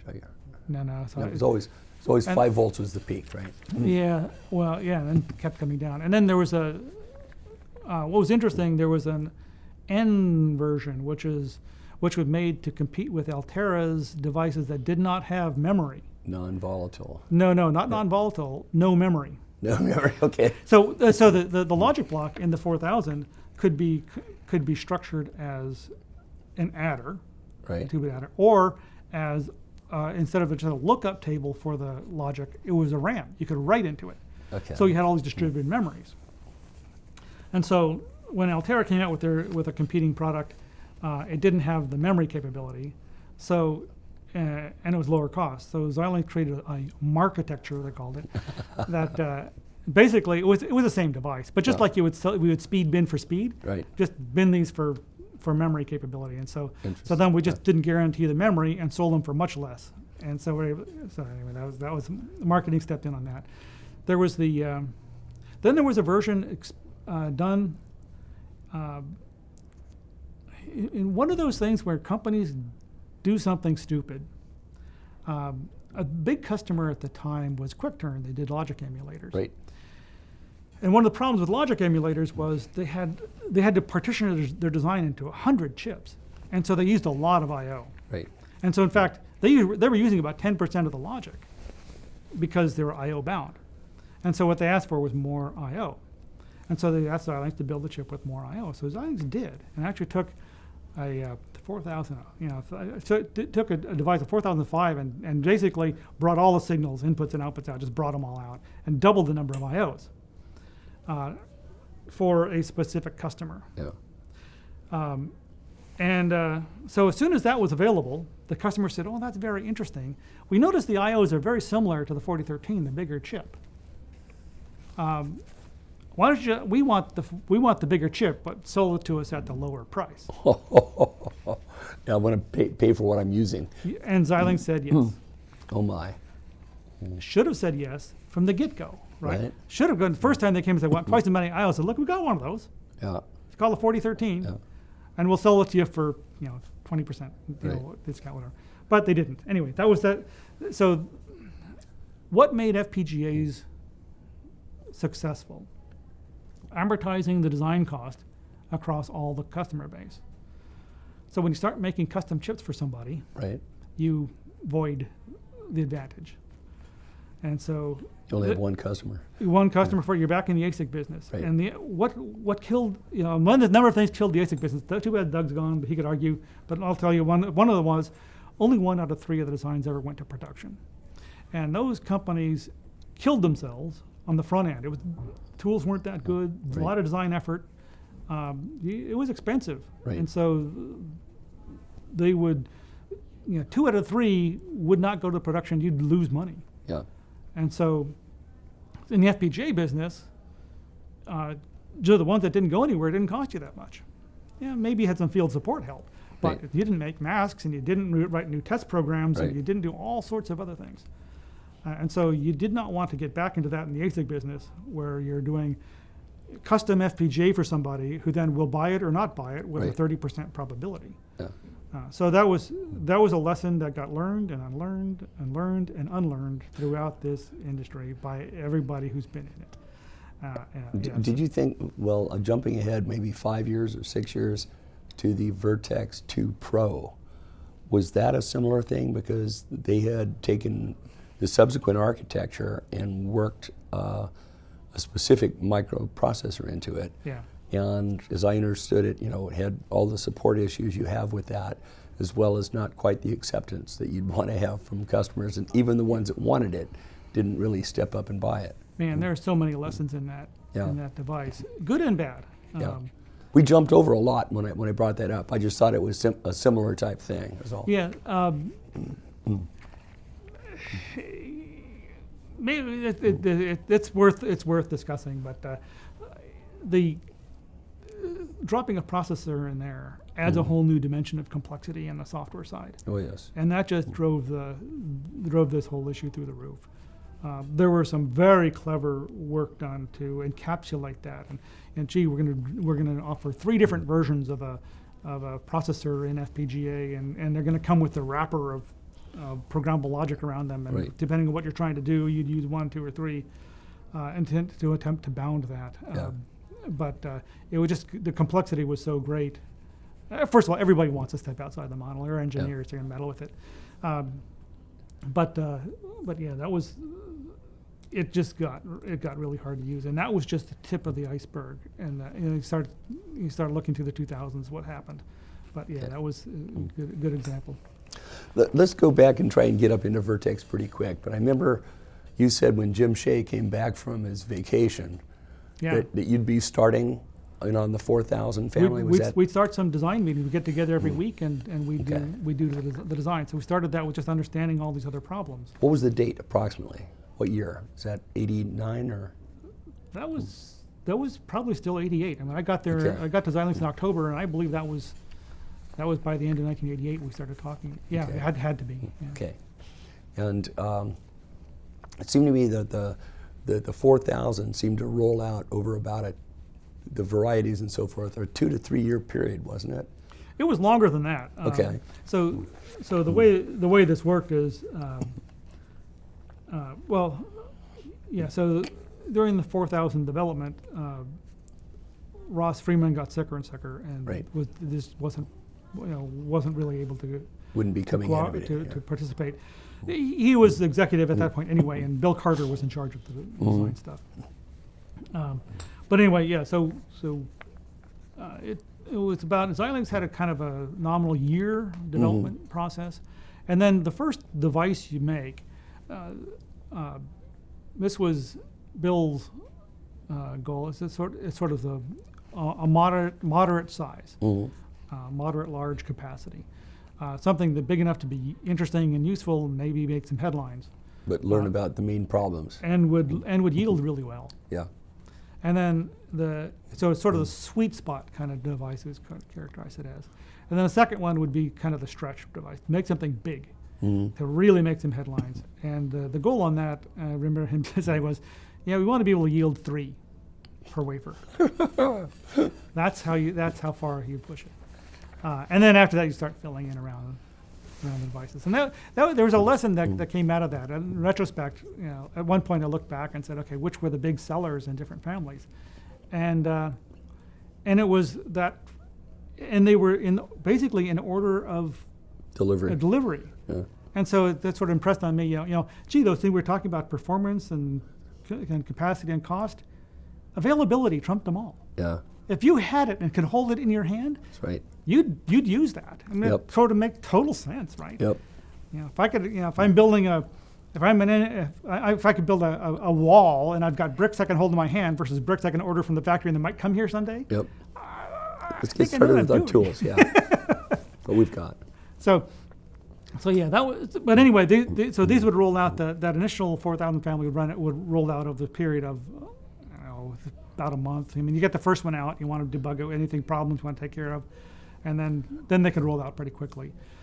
And then we started with the variants, and the A series, and so on, and somebody would say, oh well, yield improved. Oh well, we can make something even bigger. Oh yeah, now that one we thought was yielding 3 is yielding 12. Look, we can make a bigger one. Excellent. We can get to that 3 yet. Yeah, we can keep pushing that up. So I recall, I'm going to say I got to Xilinx around 92, and maybe even 93. But what I'm getting at is that the field sales guys were talking about the biggest part they'd ever dreamed of, something called Akibono, which was named after a giant sumo wrestler. That's right. It was an inside name at Xilinx.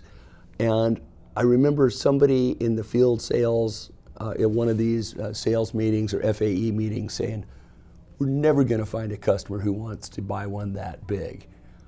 And looking back on it, that would be like a speck in your eye now in terms of its size. And yet it was, the size of a postage stamp, I think. It was a very large die, and it was part of the reason for the complaint was not that he didn't think customers needed that much logic. Bragging rights, or Well, the concern was the only way we could make that was we're just going to tile this thing out until, gee, we're just going to fill the reticle. Okay, you know what? We're going to bet that yield is going to improve. We're going to yield some of these things, and we're just going to fill the reticle. And we're going to get bragging rights, and we get this big die. But a few things broke when you do that. You get a thing. You get these long wires that are the configuration memory is a memory, and you get these really long bit lines, really long word lines. Right. Oh my God, right? So some work had to get done there, and there's also this place and route issue, right? You make this really big array, you're not going to be able to route it. Yeah. You know what? By that time, we had sort of figured out some of these techniques. You know what? Knock out a whole row. If you knock out a whole column, right? Then you have two wiring channels next to it, and you can think of it as a double wide, twice as much wire. Right. And so you start doing some of these tricks, and the tools can manage that, and you start. This is manageable. Well, not to mention Xilinx. This is going to sound like it's down in the dirt, but Xilinx had figured out how to use logic cells for routing already. In other words, if that's what I need, then I'm going to burn some of these guys here and just sacrifice them.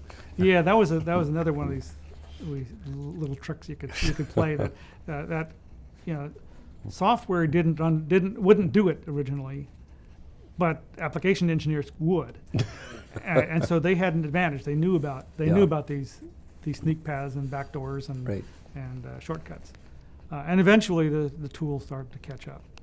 But the real answer is you can't be relying on that, and that's really what happened in the 90s. We all recognize Moore's law, double number of transistors. Sure. But in the 90s, we went from 2 layers of metal to 12 layers of metal. In the 90s. Yeah. Yeah. And so suddenly you could put a lot more wire in there, and that had a big difference. Made a big difference for the routing didn't go architectural. wide; the routing went thick. Right, and you could say while routing went long, Yeah. and so you could reach a lot of places. You weren't as stiff from a software point of view. You could put these 2 blocks further away, and the timing's just about the same. Yeah. So that was a big deal. And that was an architectural innovation we put in the 4000X. It's the high end of the range. We called it X. There was the EX family, the XL, and XV, depending on which voltage it was running at, and those actually had additional wiring channels. But they were just huge. And then they put this Akebono to shame. Yeah. It was. Suddenly the whole lid blew off what we could produce, and we produced these really huge devices. Yeah. And they were routing too. That was the other part. So I also remember Xilinx had some other threads going on where they had a family that I believe was called Albert. Was that the 5200 family? Albert was, I think that was the 5000, 5200, yeah. Right. So that's really interesting. So you can hang on to that thought. Okay. And I was going to say, and CAT. And CAT. Let's talk about CAT first. Sure. So CAT was the compacted antifuse technology. That was Eric Gedding's first project. Sure. Or not his first project. He was the Akebono guy too, I think. But anyway, he was doing CAT. One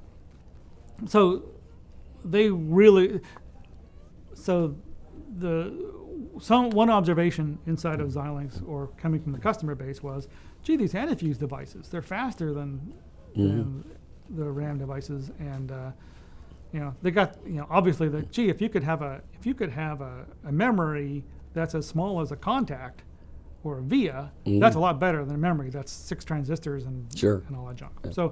So clearly it's better, and so we should do one of these two, because that's the way of the future. Right. It was unclear what the future was going to be in terms of things. Right. Yeah.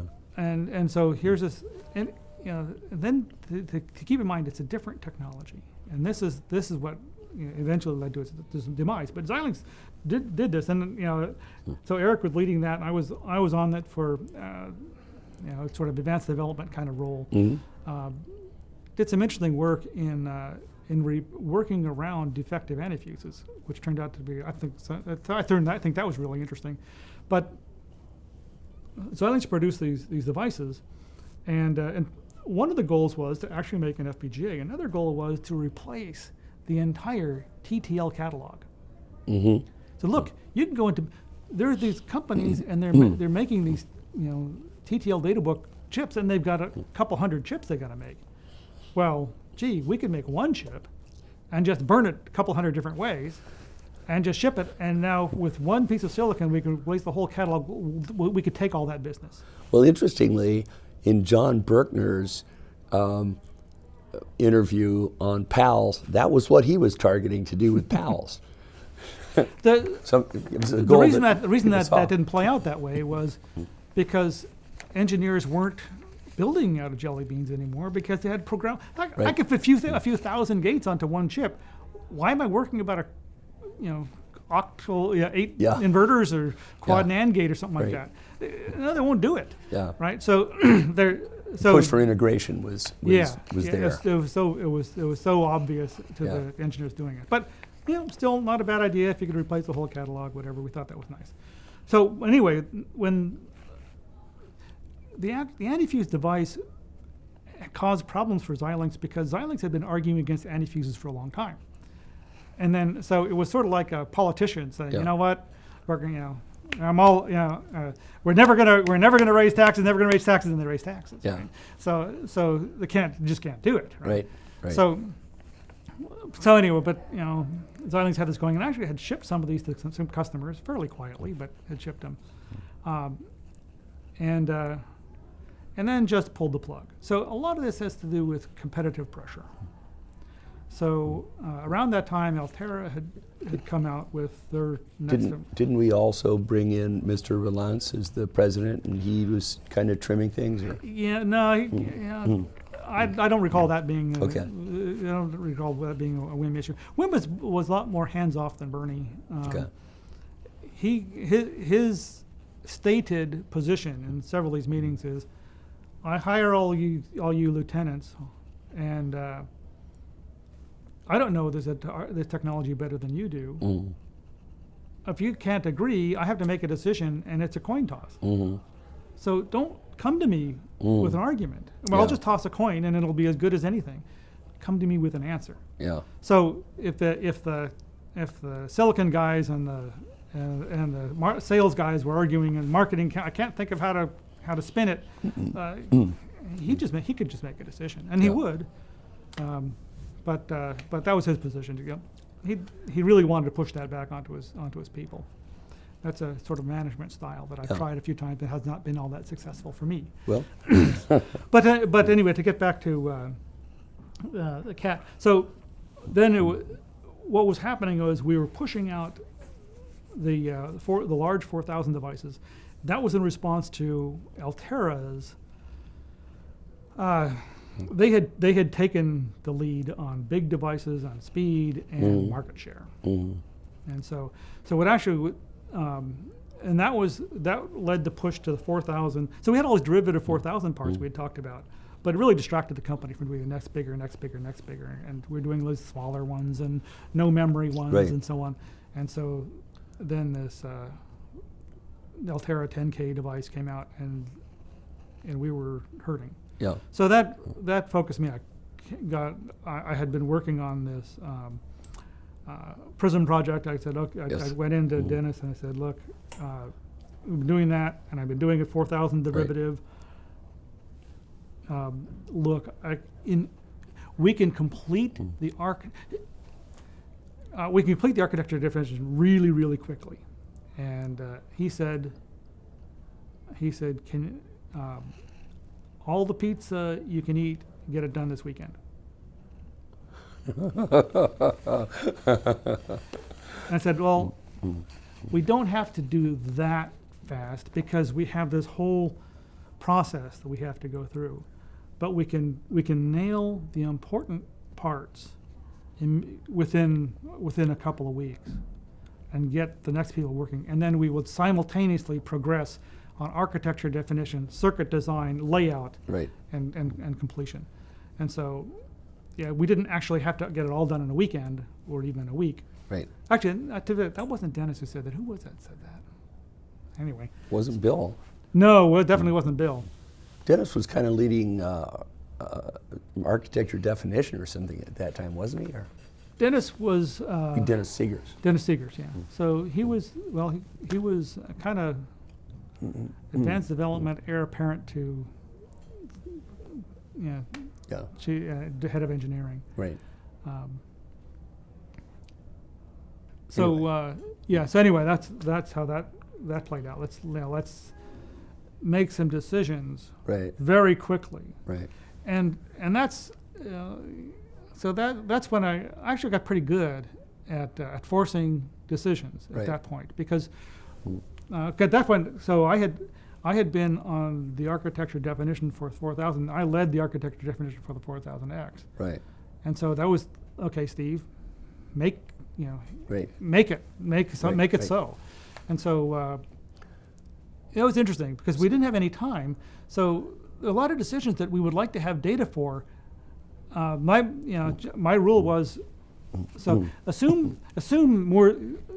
Here's the thought experiment. Right. Assume Moore's law is 2x in 24 months. Right. Call it 25 Keep it simple. months. Yeah. Call it 20. Okay. Well, that's like 4 or 5% per month. Okay. If you ever got a decision that's going to make less than a 4 or 5% difference, if it takes you more than a month, it doesn't matter what your answer is. Yeah. It's not. If you have a decision that's going to go 1% difference, if it's going to take you more than a week, it doesn't matter. Yeah. And so we had a lot of these things that came back and said, gee, this sounds like a 5% thing. Can we get it? Can we get that done? Right. In this time frame. and so I squeezed it all down and said, look, we can come up with an answer for that, but really the right thing to do is pick one. So we're going to pick one. We'll Right. pick this one because Right. it's power of 2 or whatever it was. Sure. And boom. And so that just, nothing clears up decision making like realizing you don't need any of the data. We like to run all these test cases and so on and so forth. How Yeah. long did that take? Yeah. 4 months. Uh-huh. It's going to make expensive. 25% difference? No. Yeah. Interesting. And so we just flew through that and actually made a lot of really good decisions because we had a lot of people with expertise at that point, which we didn't have 5 years earlier because there just wasn't that much expertise in the FPGA business. So you just said the P word. I'd like to hear you go down and talk a little bit about Prism is. Prism. So let's roll back a little bit. Sure. And so after 4000, getting the 4000 out, I was still doing stuff with architecture, doing a lot with software. Something I had realized about software was that observation that the way to get fired out of Xilinx was to get in charge of software. And I had that opportunity to become in charge of software. And one of the few times in my life, I declined. And I actually had a nice talk with Wes Patterson about that. It was a landmine you didn't like standing on. Yeah, I mean, and so anyway, I stepped out of that. And so I wound up in this role of advanced development, and doing architectures. And what I had characterized advanced development as is I used the pizza model. So the pizza model is, when you go into a pizza parlor, when you make it, they don't start chopping the mushrooms when you order mushrooms, right? Those are all chopped in advance. Right. So they have all these bins of all these ingredients ready to go, and you decide what you want in. So I said, okay, my role is going to be, I'm going to fill some bins for you. And so when next architecture comes by and say, you know what, I want to put in a large block of memory, or I want to put in a microprocessor, or I want to put in high speed, there's going to be a bin that says how to do this. Yep. Okay, so that's what that was my job. So I did some of those, and then this opportunity, this question came up, and that was, how do I? So we know we were suffering under these issues of device capacity. How many gates do I have? Right. How much do they cost? And so on. I said, well, gee, why don't we have a device where I can get more gates just by having multiple copies of the configuration memory? So, memory is relatively small. I can inside I have the gates programmed one way, and then in a cycle I switch it. It's like microprocessors, right? I got a CPU, and I got a different instruction every nanosecond. Well, of course, back then it was every few tens of nanoseconds. Yeah. But anyway, that's okay. But I said, okay, well, that's a great idea, right? Then I can get, if I have 10 copies of the configuration memory, I've got 10 times as much logic in the same thing. I solved this problem that we've had since day one in this business. This problem, I don't have enough gates. Yeah. Okay. You created virtual gates. Virtual gates. How do you do this? And actually, I knew how to do this because I had studied years earlier. I looked at things like compiled code simulators and stuff like that. A lot of that stuff applied here. Yeah. I said, okay, gee, here's how you compile. It's a scheduling problem. I got all these gates that have to happen, and I got cycles that got to happen in, and I can schedule them out. And gee, will they fit? And that was the first experiment. And yeah, they'll fit.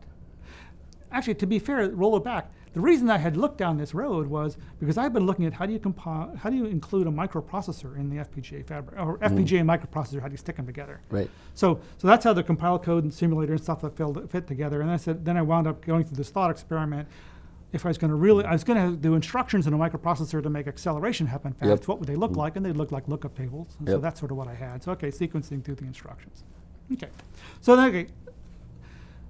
So it was a very short period, a very small amount of work to say, you know what, there's cheese down this tunnel, I think. Okay. So then, when this question came up, we were just starting to get beat up. And it was similar to the cat thing. Those antifuse guys, they got more gates than we do, and they're cheaper. How do we get cheaper? So okay, well, gee, there's this thing we can reprogram the device. So okay, so that's okay. Let's proceed. Let's go work on this for a while. So I did a little bit more, and I started writing some place and route software and things like that. And did the architecture and did the simple thing to the architecture. Took an existing device, multiple copies of the configuration memory, some clever design about pipelining the load, so you can switch to configurations much more rapidly. And then we got a customer interested. We got Lockheed Martin interested, and so they came in and said, "Oh yeah, this is really cool."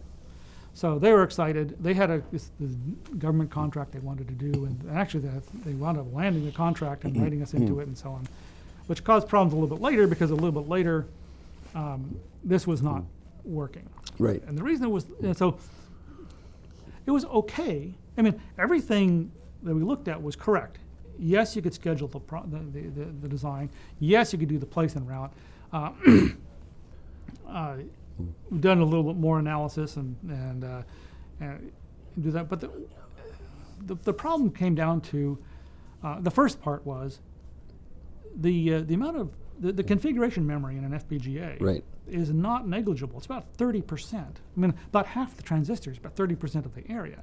So we were making something with 8 copies, 8 times 0.3, 2.4, plus the other 0.7. So this is 3 times the area, or said the other way, a third as much logic in the same frame. Okay, my 8x then went down to 8 over 3x. So that was bad. Well, gee, then you were doing things like, well, it's 3 times the size. Your wires are square root of 3 longer. So you're roughly giving away 70% of your performance. Oof. So now my total amount of logic capacity in here is, it's down to 8 over 6 kind of numbers. Right. And then there's a little bit lost in framing and scheduling and things like that. And then this thing called Moore's Law said, look, by the time we get this done, we could have just sat on our rear ends and got 2x. Yeah. So, and there was the software complexity was turning out to be an issue too. So that's what was happening here. See, 8 over 3 is 2 2/3 x, right?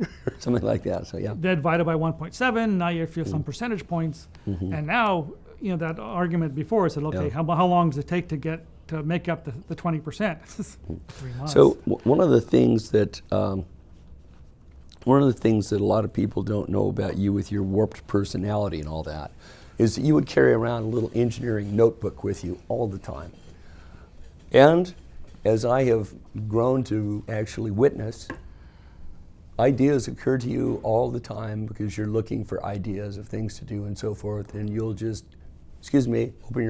open your little notebook and make a little note of something, maybe today's date, and then proceed with the conversation and go on. And then 90 minutes later, you'll do it 2 more times, etc. And so this, of course, became little kernels of ideas that you would have, and later on, things came out of this PRISM project that we may not have ever realized in terms of, or Xilinx may not have ever realized in terms of direct payback, but the ideas themselves resulted in a different form of payback, which was legal protection. And Yeah. I'm not sure that PRISM itself was the source of the main ideas, but there were plenty of them in there, and you had that pattern. Yeah. I started carrying a notebook because my memory wasn't good enough to remember all this stuff, to be fair. And by the time I left Xilinx, I had a couple of big boxes of notebooks that had gone through. And it wasn't all uncommon for me to go back and look at it. Sure. There's a technology. I remember thinking about that. I think that was back in November, and so it's at least back to the previous November and find something. So how many ideas, like just as a side thing, how many times would you have an idea and then say to yourself, I think I'll write this up as a disclosure? Because I remember you had very terse disclosures. You could get to the kernel of the idea and turn it into legal, and they would generally say, go for it. That came from experience, knowing Yeah. what was essential and what was not. Yeah. And actually, dealing with legal directly was different than dealing with the patent committee. The true, yes. Yeah, so you had to be when you describe it for that group. It had to have a little more meat on it, and as the composition of that group changed, Sure. it had to be different as well. So yeah, I've got a bunch of patents, but I think probably only 1 in 3 or 1 in 5 or something like that of those snippet ideas That you would, actually made any, actually even considered for a patent. So yeah, it's kind of an interesting thing to do, and I'll write it and I'll note it. But no, that would doesn't sort of pass the bar as something that I really want to chase down. I just figure that as a role model for somebody who's an inventor that might be watching this, they might want to know that part of your secret process is to just write down everything you thought might hold water, and Yeah, well, that's what I think it's Thomas Edison. Have a lot of good ideas, have a lot of ideas, yeah. and so part of it was just too hard to remember it. But you get these flashes of inspiration, and you gotta preserve them. I remember, I don't know, this may happen to everybody, but I remember when I was younger a lot. I would wake up or partially wake up in the middle of the night. Oh, I've got this great idea, and it's in the middle of the night, Yep. and it's just no, I'll go right back to sleep. And in the morning I wake up and I had this really good idea, What was it? but again? I cannot remember what Yep. that idea was. So I started sleeping with a notepad by my bed, and so one night I woke up. I've got this great idea, and the notepad is right here. And I reached over and I grabbed the pen and I wrote, because it's dark, right? Right. So that's the other thing you learn. You write big in the dark because there's more of a chance that you're going to be able to decipher it. So I wrote big letters, and I got on notepad and I set it down, and I fell asleep, and I slept the sleep of the virtuous that night, knowing that I had captured this just absolutely brilliant idea. So that's that story. That's fun. Yeah. Just now that I got you in suspense, do you want to know what the idea was? What? So I got up in the morning and I looked at the pad of paper, very clearly written in big script. Turn it around the other way. Okay. What was it? Oh no. I have no idea what it was, or why you would turn it. But sort of the lesson from that was. Maybe turn the lights on and give it a. I think, it's sort of like, what's the answer to the question of life, the universe, and everything? Yeah. It's 42, right? But turn it around the other way. And the lesson I actually took from that was, it is possible to be certain without having something to be certain about. And so yeah, I've tried to be a little more specific. But yeah, I actually did a lot of work. It's one of the things all my life. Going to bed, I think about this. What's the next problem, or this talk I have to give? What am I going to say? Right. Or this problem I'm wrestling with. What I'm going to work on, and I go to sleep and I let my mind work on it while I'm asleep. I've experienced the same thing. And that, It just you just have to. So why waste that time, unless it starts interfering with your ability to sleep. Yeah, That's you have to worry about. interesting. We kind of talked a lot about the 4000 and a bit about Prism, but about the time that Xilinx was making the transition into doing the Vertex family, you sort of changed your role, I think, a bit in there. You'd been working in Bill Carter's design group for quite some time. I remember that the guys that did the original Vertex were like Steve Young and some architecture guys like that. How much contribution did you have in that family? Do you remember? Yeah, it's a lot less. So what happened was, I was the 4000 series guy. Right. And there was this 5200, 5000 series group, which Steve Young and those guys were working on. And they went back and said, how do we do a lot of this stuff much more efficiently? Because that was intended to be a low-cost architecture. Right. And it was.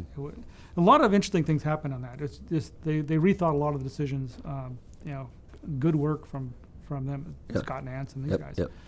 But I was a 4000 series guy, so I was working on 4000. So what happened was, 5200 came out, and then we got clobbered by the 10K from Altera. Right.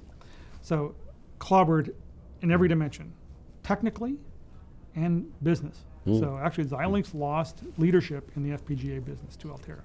Okay. And so I stood up as the 4000 guys, look, we have this architecture, it's going.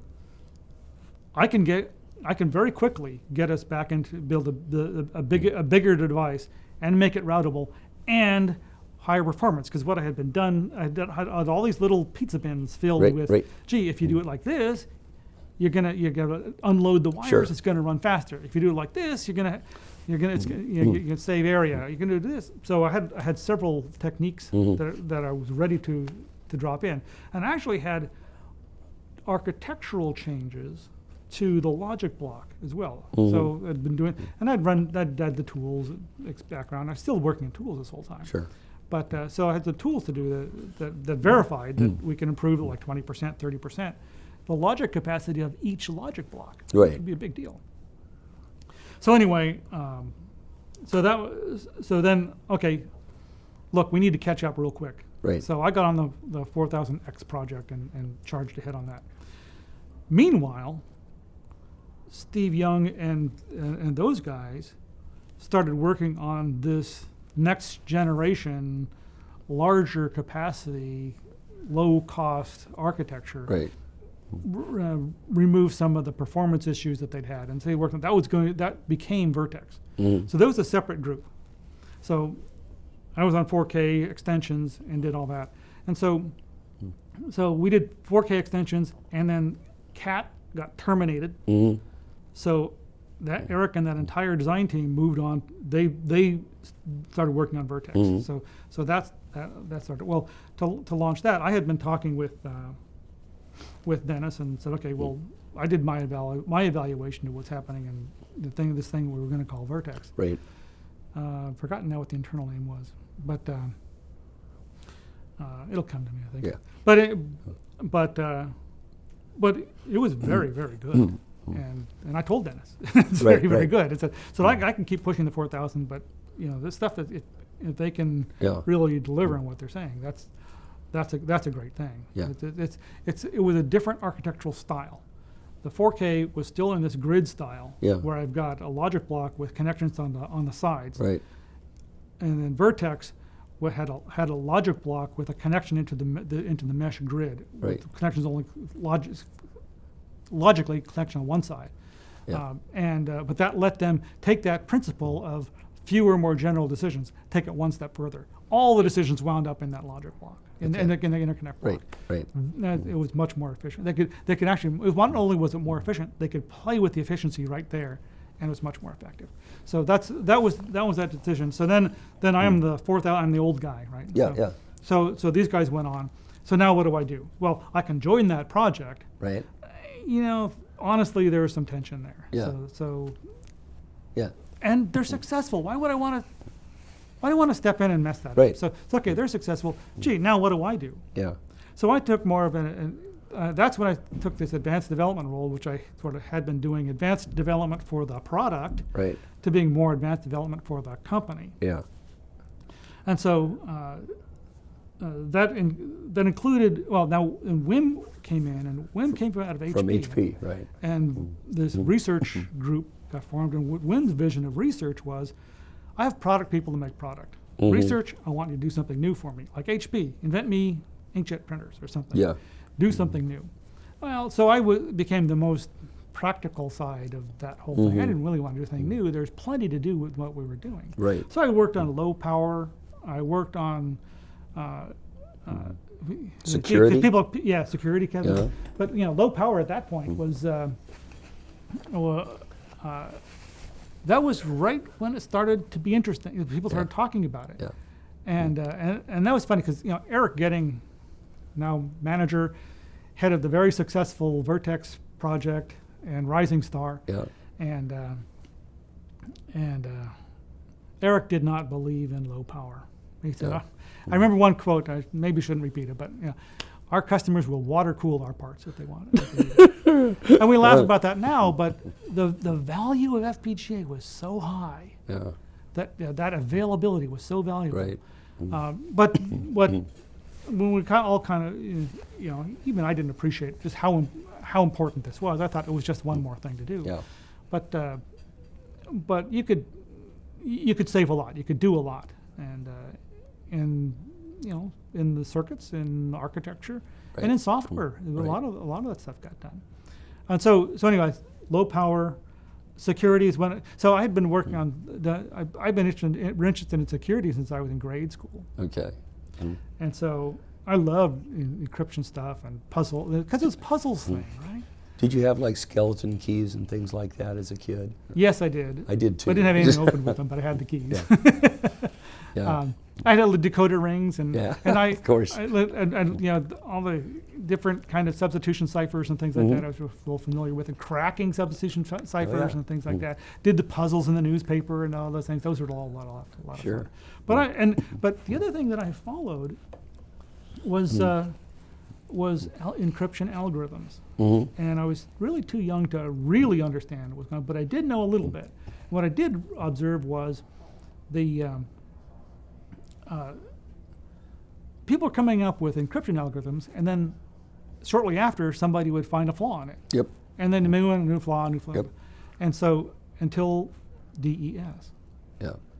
And that I didn't understand the algorithm. I didn't even know the algorithm. But Right. what I knew, The 56-bit key with that one. yeah. Yeah. What I did know was nobody is arguing anymore that I broke it and somebody patched it and I broke it and patched it. And so this kind of the arms race kind of Right. was over. Okay. Now, it's only 56 bits, and whine, complain, whatever. Yeah. At that time, the 56 was okay. Yeah. But it was also absolutely clear to me that if it was not okay, Yeah. the fix was really simple, right? Jack up the number of bits. Bigger, more bits in the key, Yep. right? And have a nice day, Yeah. right? So that game was done, and I parked that back in the back of my mind. Yeah. So then we come out to around the year 2000, and I'm looking at FPGAs and saying, look, these devices are so big now Yeah. that there's valuable intellectual property stored in here, and it can be stolen really easily just by observing the bits flying by. Right. We could encrypt this bit stream. Right. Encryption is pretty straightforward. There's this data encryption standard algorithm, been a standard for a long time. We could just use that. Right. And it's been checked out by all the experts and so forth. So. Yeah, and because I'm not going to, again, some of these concerns at that time was encryption was a controlled technology. You couldn't export it. You remember what the 80s were like, right? Yep. And so this was a concern, but it was so what did I have to do to get encryption in? The first thing was, so I had to understand the law enough to know that you could do this. Nobody else cared. And I took this idea of, we can encrypt our bit streams. I took that to our IC design group. Look, we can encrypt bit streams. And their response was, No, because the software guys, we're not going to do a decryptor because the software guys have to do an encryptor, and they're so busy just making place and route run effectively, they don't have time to do any of that stuff. They're just not going to do it. So, well, fair enough. So I go over to the software group. I talked to the software guys. I talked to Rajiv and said, look, I think if we encrypt the bit stream, we can put it in the ROM encrypted and decrypt it on the chip and protect this. Right. And he said, Steve, nice idea, but we don't have a process technology to store the key, right? Yep. Well, we have our, we have this SRAM device. Right. So, no problem, we could do that, but you'd never get you don't have a process technology, you can never get one. So I went to the process technology people. Said, look, is there a process technology that we have? Can we store a key somehow and a piece of non-volatile? Even if it's not very good, I only need 64 bits, right? Right. 56 bits, right? Right. And they said, there's something we could probably do there if it's that small amount of bits. Yeah. But the IC design guys would never put this into their chip. Yep. So everybody's pointing to somebody else doing the excuse. So I wrote the HDL for the decryptor. I wrote the software for the encryptor. I devised a gate breakdown antifuse, actually some of the stuff that similar to cat stuff for process technology, and had investigated the law. Right. And then I took this back around to everybody. Yep. And as soon as somebody said no, because for some reason, I'd say yes, because here, software. Oh, here's the software. Yeah, that part's solved. Oh yeah, process technology. Well, if you put 4.5 volts across this gate, you're going to blow it up, and then it's never going to. You blew it up, right? Yeah. It's not coming back. And so, anyway, so I took that around and got everybody sort of nodding together. And at that time, this was Eric Getting starting the Vertex Vortex. So I said, okay, we want to put more and more different things in there, microprocessors in there. Yeah. Yes, it makes total sense to be able to encrypt this stuff. There's a lot of stuff in here. We're trying to pull all these pieces together. And so that became... There was also, that was the time frame. I think that would have been about the late Clinton presidency when the DRM... So this was digital rights management sort of thing. Yeah, it was 2000 when I was kind of working on this. 2002, right. About the time when it got deployed in Vertex 2. Okay, but I remember one of the things that two things that you'd shared with me. One was that the I think it was FIPS 140, which is one of the NIST standards, had a requirement of having the key be erasable. And you'd said duck soup, we pop it in RAM bits and power it down and it's gone. And the other one was that I think in the same time frame, cryptography research had started doing power analysis and differential power analysis and showing that they could, knowing what the algorithm was, i.e. is it DES, is it AES, whatever, I could tell you what the key is going by looking at the power supply with a set of experimental trials. And you were saying this has got the crypto boys really scared. And so that got you thinking along these lines, even more so, I think.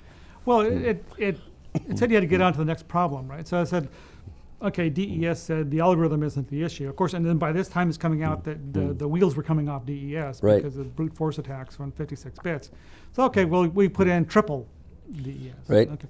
Oh, the thing about erasable keys, that's if you want to do military, whatever. Okay. And then the other part was, gee, if you're just doing a device that's decrypting something, then a lot of these other laws don't apply. The thing with, and then, about the time that cryptography research was doing their first side channel attack stuff, it's got the cryptography, establishment worried, but we had bigger, we were still trying to, we were using DES because it was approved. Right. AES existed, but it hadn't been approved yet. So it's okay, we gotta go with what we got. So that was a bigger issue in most people's minds that, you're using an old algorithm, we don't like it. Right. And the thing with the side channel attacks, we see them happening. We see them these guys talking about it, but this is when marketing stepped in pretty boldly and said, if if customers aren't complaining about it, we're not worried about it. And solve real problems. That's what they're saying. Yeah, and so just getting that the very first one done, and this really didn't turn into be an issue until 2008 or 9 or something like that when that started. Interesting. But the problem with that was we had a late start on getting solutions done. I didn't properly fill that bin for the pizza. Didn't get them all. So that was the interesting transition. So there's another talk that's online a couple places where I talk about different phases of the life in FPGAs, and there's early years of just you've got to invent stuff, and you're just so squeezed for transistors. All you can do is what you can do, and you don't do a lot of interconnect. And there were some very efficient quote and efficient quote in their use of transistors, things like like this 6200 from Xilinx is one of these mesh architectures, grid architectures that look really good on paper. But then we try to place and route them, and get in real trouble. Moore's law really took hold in the 90s, and we got a lot of gates, and we got a lot of wire, and we got automation in there, and that was the golden age of being an FPGA architect, because you really didn't have to do any work. I was going to say, you also had this exploding communication market where the price of things was not so important because people would pay for capability. There was this market. So FPGA also suffered from, because it was more expensive than a custom alternative, that the obvious markets you would look for in the semiconductor industry just weren't there for FPGA. So, we want to be on a PC. You know what? They make a lot of PCs back in the 80s and 90s, but and so they make so many of them they can afford to do custom chips. Yes. So, we're in these emulators and things where you need the reprogrammability. Later we look at so then when the internet infrastructure is being built out, and actually communications infrastructure more generally, internet, cell phone, all this stuff. They have this infrastructure, this cell phone. They got to build a lot of towers. Got to build them fast. They're going from Gen 3 to Gen 4 to whatever. They're changing.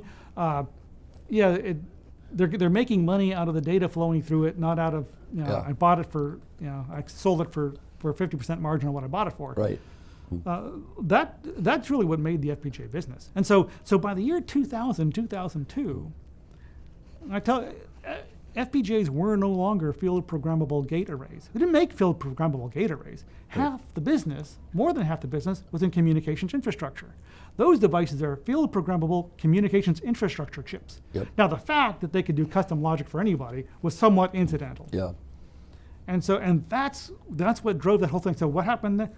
Now instead of just being a bunch of arrays of blocks, I've got to have memories because I'm staging the data flowing through. I have high-speed transceivers. Suddenly I've got DSP units because I got all the stuff coming off a cell phone tower. It's this mass of stuff, and no longer is it this nice model where I can just say, okay, Boolean algebra, do some optimization, throw it into the bucket, place and route optimize. No, I got one of these blocks. How many logic stripes per DSP stripe? There are all these questions that made the architecture really complicated, and the answers to be fair, weren't that hard to come to. You just go to talk to the customer, and they say, well, we think we need this much of this and that much of that.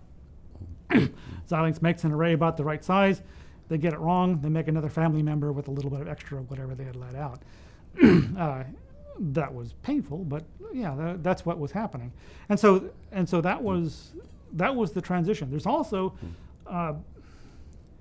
these devices were huge capacity at this point. Moore's law had really worked well. And so in the 90s, there was this graph of the average ASIC design start versus Moore's law. And the EDA company said, well, this is a design gap. We can't design as much as we can build. And this is the average ASIC design start. In 2000, FPGAs passed the hump of that curve. In 2002, a $10 FPGA passed the hump of that curve. And in 2004, that hump of that curve wasn't there anymore because FPGAs had eaten the whole bottom half of it. And so dramatic change, and it's a change in what you had to produce. So now you got to produce, you're building whole systems. people are putting multiple subsystems into the FPGA. Yeah. It's just too big and roomy. Yeah. And and now the question is, it's not capacity. How fast does it run? Oh, power. Yeah, we were worried about power. Yep. And now it's a prime mover.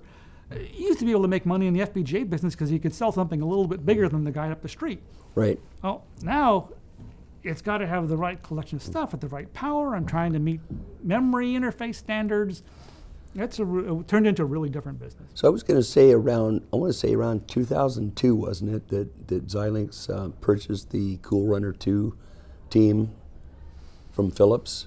Yeah, and it was a so CPLD. I'm still involved in the FPGA stuff. It's Yeah, somewhere around it was there. CPLD, and Yeah. I remember that Ron Klein, at that time, who was the lead design manager, had made a comment that we found out that people like having low power on the parts that we make, but they won't pay extra for it.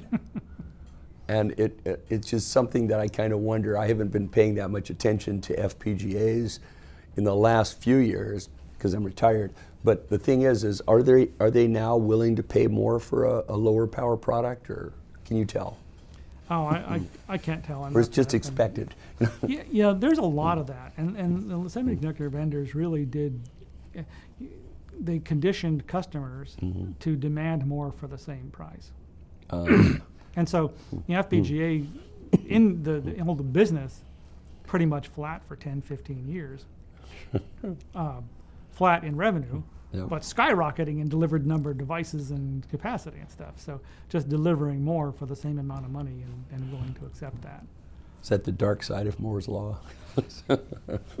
It gets right back to what Bernie Vonderschmidt said. You have to do what adds the value. Right. And if you're not adding value, they're not going to pay for it. Agreed. And so there's a hard question for marketing in that industry. It said, okay, how do you make more money? Right. And a few things we know don't work. We know there's no price elasticity. Why? Because every 2 years we get twice as many transistors, so it costs half as much, and the sales don't double.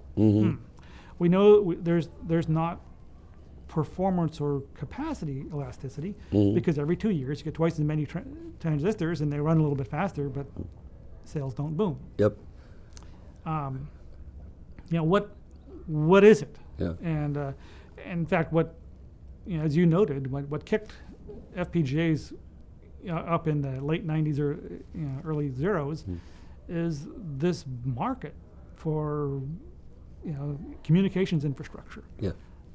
If there's another one coming up, then maybe there's another boom. Otherwise, same old customers buying the same old stuff for the same old applications, probably not going to make a big difference.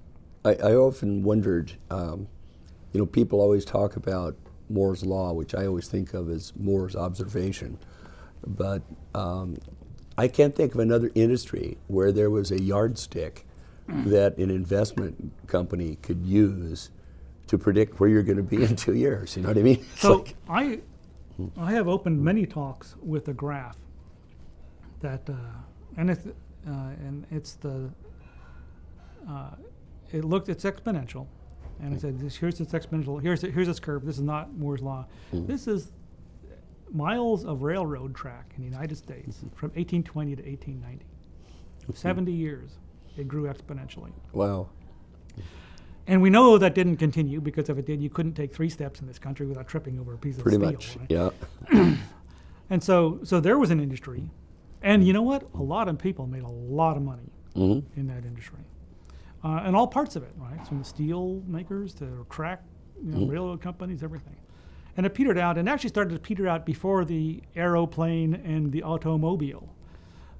So it was something more fundamental. They'd solve the problem, basically, of availability of transportation as needed at the time. Yeah, and so that was very effective. So there's another example, but it says exponentials don't go on forever. Yeah, pretty much can't. But everyone who's predicted the demise of Moore's Law has been wrong so far. But the other point is Moore's Law is not a technological law. It's an economic law. It Right. says each generations of technology makes enough money Right. to pay for the next one and to pay off employees, investors, and regulators. Right. So if any one of those gets greedy, then that could stop it. And so what's happening today? Well, gee, if there are only 3 places in the world that could make leading edge technology, and their investors might demand a lot more return on that. If it not sufficiently improved over what you did last time around, then you're not going to get that much money, and it may take you longer to make that much money. Right. Even if you do have some sort of technological advantage. So we've kind of gotten your career up to the point where you went into advanced product development or whatever. Yeah. At what point did, I believe Wim is the one who wanted to use the Hewlett-Packard model and have an advanced research labs. And so Xilinx Labs came into being. And you're one of the primary players in that area. And when did that all transpire pretty much? When did it sort of become into being? That's pretty much as soon as Wim arrived. He brought Ivo Wolfens in to run that lab. Right. Actually, I'm not sure. Right around that time, 2000, 2002, somewhere in there. Okay. And you were quick to transition into that lab, as I recall. Yeah, it was clear that's where I belonged. So, I was not. I was no longer on the next product. That was Right. Vertex train. I could join that group, but it was getting pretty restricted. And one of the things you get spoiled with when you come to a startup is startup doesn't have a lot of people, Right. and so it's up to you to do a lot of the stuff. Right. And so that played perfectly to me. I loved that. Okay, gee, I come in. I was supposed to do software. Well, let's do some IC design stuff. And, let's do that. Oh well, we're looking at we're trying to solve all these other problems. IP development. It's did some Keeps some things automation interesting there. for you. And then okay, the security stuff. Nobody's doing that, and I do get around my head around the whole thing. Yeah. And then by that time, Xilinx is big enough that these were getting to be pretty compartmentalized. And I thought that was boring. Besides, there were I had this list. Actually, maybe at least conceptually, looking back through the notebook of all these cool things to do. Yep. Okay, and actually I did. I wrote a document. I called it 5 technologies that will revolutionize FPGAs. And I wrote that up, and I presented that to Wim, and I presented that to Ivo. And they both never commented about it again. But I wound up doing a few of these. Yeah. And so I wanted to do more of these. Yep. So did some low power stuff. Got involved in die stacking. Back in 2002, Bernie New was doing some of that. Pulled him on. We worked on this together. He had done some other sort of technical analysis. Right. And then we pushed that forward with Arif Rahman. Right. And that real early exposure to die stacking. The most interesting part about that was it was a technology that was being talked up a lot in various labs around the world. Right. And so we went out to these guys. Okay, you say you can do this. What can you do? And went sort of one pass around and collected data, and did a kind of an architecture analysis. Another pass we were doing collecting. What do people want? What do you think we could build? What would be really good? Oh, it's really good to combine dissimilar technologies. That'd be really cool because you can't do that monolithically. Nope. And you'd like to do something that Moore's law wouldn't just clobber you. I had learned that lesson from Prism. Right? Yeah. Okay. Yeah. Prism, not prison. Yeah. So we looked at that and we talked to these guys and said, "What can you build?" And said, "Oh yeah, what do you need?" So well, what about can you do a 5 micron through silicon via? It's 5 micron pitch. Yeah. 20-to-1 aspect ratio. Yeah. Okay, great. And they go off and do something. We do an architecture, come back, and then Wim did the most important part of Okay. He said, "Okay, Here's $700,000. You guys can make some silicon. Okay, great. So then we went back to these guys and said, okay, 5 micron pitch, 20:1 aspect ratio. We want to fill the die with it. And we're going to it's going to be the biggest die we could make because the whole reason here is to put more stuff together. Yep. There's no reason to put more stuff together. It's going to just do half the area. And I remember one of these, we laid it on the table and the guy couldn't touch it. He said, well, we're a lab. We can put 2 of them. We can't put 200,000 of them. Yeah. Right? And so that was the next round. It was like, okay, what can you really do? What can really make a lot of? Yeah. And that process was like, it was a phase change, crystallizing, freezing water, whatever. Sure. That said, okay, went around again. We did a new architecture, and then yes, this is something. Oh yeah, we can make this. Okay, can you thin the wafers? Well, yes, but I can't thin 12-inch wafers. We got to core them down, and so yeah. So that first thing, just forcing this system through, just forcing the technologies to all work. Yeah. Get the die made, get the wafers thin, get them stacked, vias built, assembled, put together, a lot longer than expected, a lot more painful than expected, but it just forced everybody to actually build something. And we wound up with something that nothing worked completely, but it demonstrated all the pieces. Yeah. And it demonstrated so we were doing through silicon vias through active silicon and learned a whole bunch about why you don't want to do that. Sure. And a whole bunch, and there turned out to be a whole bunch of patents related to how to get around these problems because you're the first one to find them. Yep. And so that's why when Xilinx's stacked silicon technology came out, they didn't try to put these through silicon vias through active silicon because it was too painful. Yeah. It wasn't going to work very well. Yeah. And even though, they would rather have the test problem than the performance issues, variable performance issues. So that was the die stacking stuff. That there's a thread that came through with that.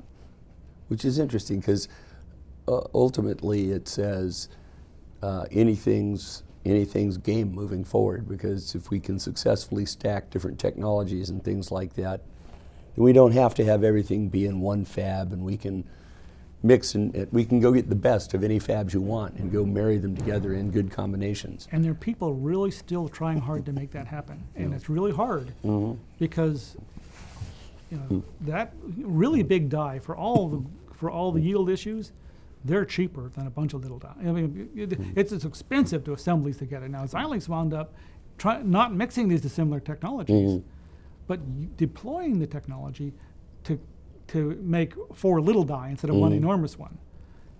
And the advantage of the yield improvement was so great that it was greater than the pretty expensive cost of that assembly and the yield loss in the assembly and so on.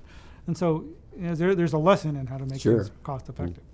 But that was something that was, by that point, that wasn't in my domain anymore. Right. Said, okay, look, I've demonstrated all these technologies, including a couple you might not want to use. Yep. And that's kind of I use it. I call it the Looney Tunes version of how do you do technology development. Not because it's loony, but because remember the the Roadrunner would run off the cliff and quick step back before he fell. Right. So that's technology. You run off the cliff and quick step back before you fall. Don't look down. don't look down. So yeah, so there were that was the style of project that was taking at that point. Just how do we extend in kind of a new way? Yeah. So WIM supported that when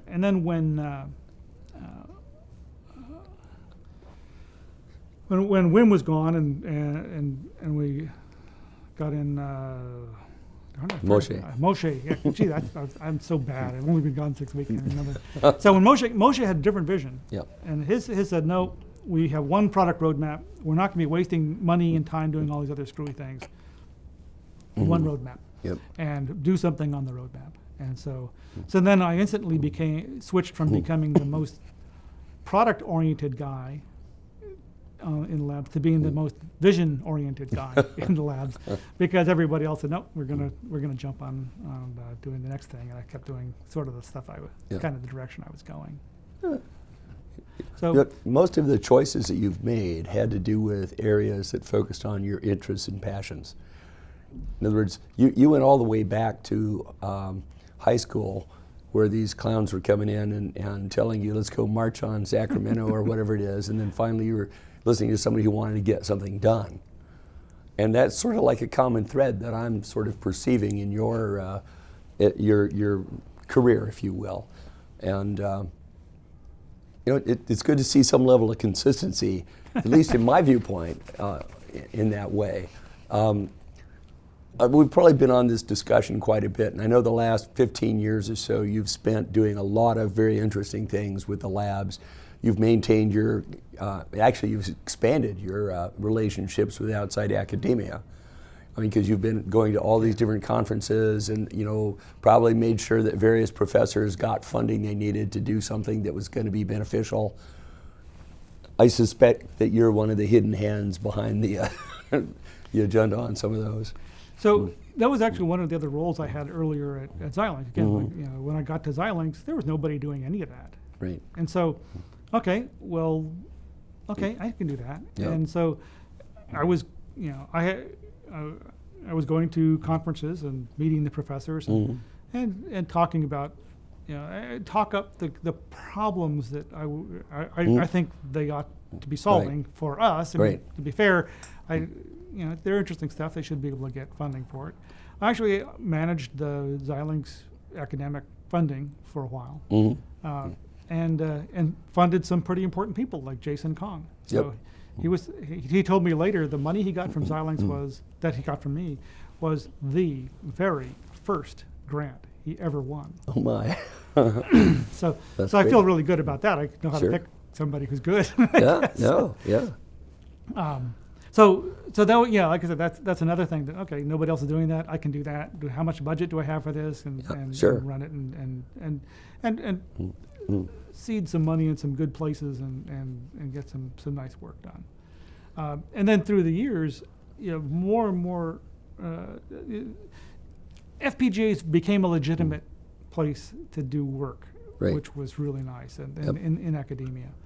And so then it was a question of again, just sort of, can we keep these guys focused on the right problem to work on without, maybe it's not fair for what I did, but I didn't really want them to start competitors, right? I didn't want these guys to work in academia for 3 years and have a clever idea for a better FPGA and go off and build it. Right.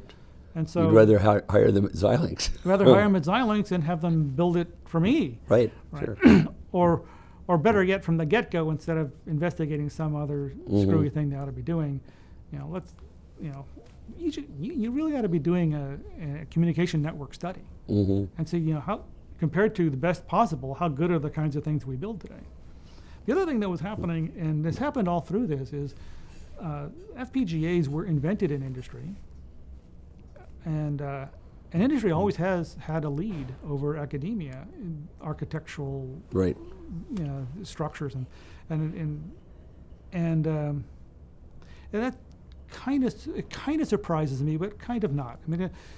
It takes a lot to be in the FPGA business. When FPGA started out and we started doing software as well as silicon, we took on ASIC and EDA.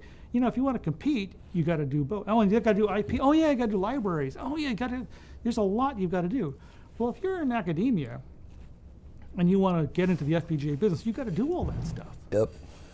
And so it's a high bar for academia as well, especially since, the design part is probably in the computer in EE or computer, maybe computer engineering, and the software side might be in computer science, or might not. I'm not even sure. And so that requires more collaboration than you might ordinarily get. So it's been very, very effective. It's been effective to keep the, it's a hard business to get in, kept the explosion of competition out. So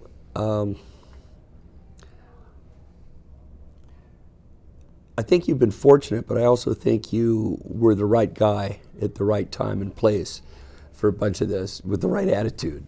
In other words, there were, that attitude of, yes, let's try it, Well, saying no says it's over, you know what I mean? Yeah. At least, you have a shot.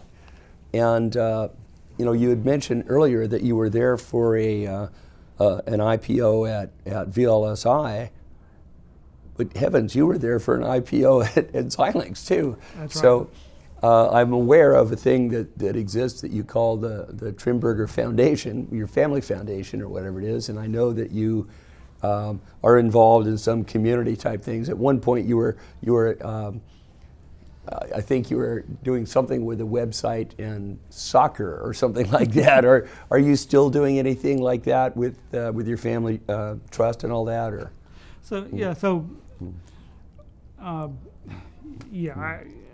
I was real fortunate to be at some startups, and Xilinx was an exceptional company. I mean, even as startups go, it was spectacular to ride that.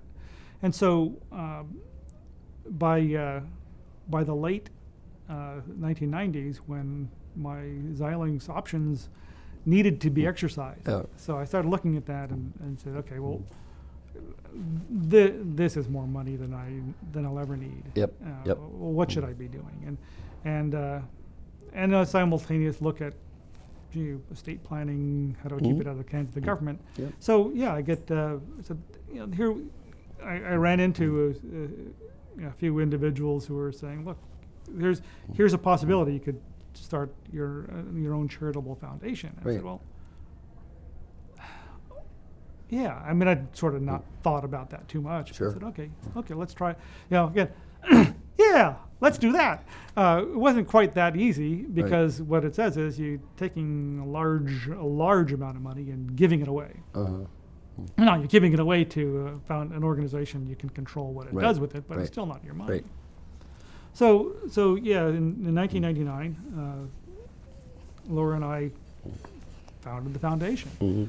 What we did was, and that was funded with a chunk of that Xilinx stock, and so that went straight to the foundation. And then we had looked at, what do we give money to today? I mean, what would the foundation do? Well, what do we do now? And so we identified two major areas where we were giving money donations and spending time. One was amateur athletics. And the other was appreciation and understanding of science and technology. So these are the two areas where I thought were really, really important. I was heartened, I guess, having recently interviewed with Don Feria to find out about his commitment to doing wheelchair soccer, which that's what the thread I saw, and he was telling how much it had changed the lives of people there. And I think it's good that people who come into wealth and all that do take the time and sit down and figure out how is the best way to manage this. I know that you have, one son and one daughter, or is it? One son and two daughters. One son and two daughters. Your son, as I recollect, was an Eagle Scout. And the way the Eagle Scout works, you're once an Eagle Scout, you're always an Eagle Scout. So the way it's not past tense. He is an Eagle Scout. Okay, good. Were you in Scouts? I was in Scouts. I didn't get nearly that far. Yeah. I got to second class Scout. Yeah, I think I got tenderfoot.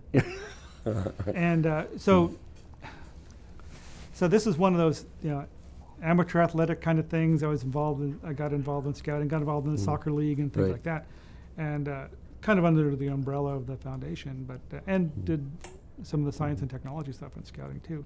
But actually, his involvement, my son's involvement in scouting, let me relive a lot of that. So I got pretty active in scouting, and you relearned some of those knots that you'd forgotten, didn't you? And some of them I never even knew, but managed to fumble through it at one point, and look at that, it's still held together. But yeah, the first aid stuff, and again, looking back, a lot of this stuff, it's that nonfiction, right? So okay, a lot of scouting stuff starts with first aid, and there's camping lore. I always liked being able to do stuff, have the ability to do something. Useful skills. My dad took us camping. We all learned that, and pitching a tent and where and why and how and all that stuff. So I really enjoyed that. So then to go through that in scouting, and they do a lot, right? So it's I got to do that. I got to do the wilderness survival, spend the night in the wilderness without a tent or sleeping bag or anything. But a jackknife, I hope? No. Well, it's whatever you're carrying, whatever you would do, whatever you would be hiking with, right? And but if you have to get into a fight with a bear, don't count on a knife to get you out of it. But I got to do that because my son was doing it. You're going to MacGyver it, as they say. Yeah. So we had a lot of fun with that, and again learn some things that I didn't know about a lot of different subject areas. Now, as I recall, while you were still at Xilinx, you were, I think, active with science fairs, or some of the robotic challenges and things, right? Yeah, both actually. Okay. So I was involved with science fairs for a few years. I got to admit, so some of these projects were just astounding. Mm-hmm. Some of them were pretty boring, but some of these are just astounding, and I got kind of cool to it because you look, okay, well. Here's somebody who's sequenced the DNA of broccoli or something. Right. And said, well, my God, she's working at a national lab. Of course, she's got all the equipment there, and she brings in some broccoli one day and does it. But that is head and shoulders over, over the kid who swabbed the sample in the doorknob of the ladies' room or whatever. But it struck me that I really got these top-rated projects were so over the top that we're losing the middle. Right. So so that kind of frustrated me. There was an article once in the Caltech alumni newsletter, and it said, "Are we training, or are we selecting?" Oh. Right. Yeah. And so with foundation, the foundation, I'm more interested in training and bringing more up than selecting the top off, right? So yes, one thing would be obvious. Gee, we could give a scholarship, right? Yep. Scholarship fund, come to us, give and you know what? The top 2% would get another few $1,000. Mm-hmm. Maybe that's not what I want to do, and that's something you can do when you have your own charity. You say, how do I make a difference? Yep. Right. See, we're going back to that high school situation you had. How do I make a difference? So what the one of the places we support Holly is the SETI Institute here in Mountain View has a radio broadcast podcast called Big Picture Science, and it's a weekly thing and talk about big issues in science, and there's a particular segment on critical thinking, and that I really do appreciate, because the world needs better critical thinking. Yep. And too many people are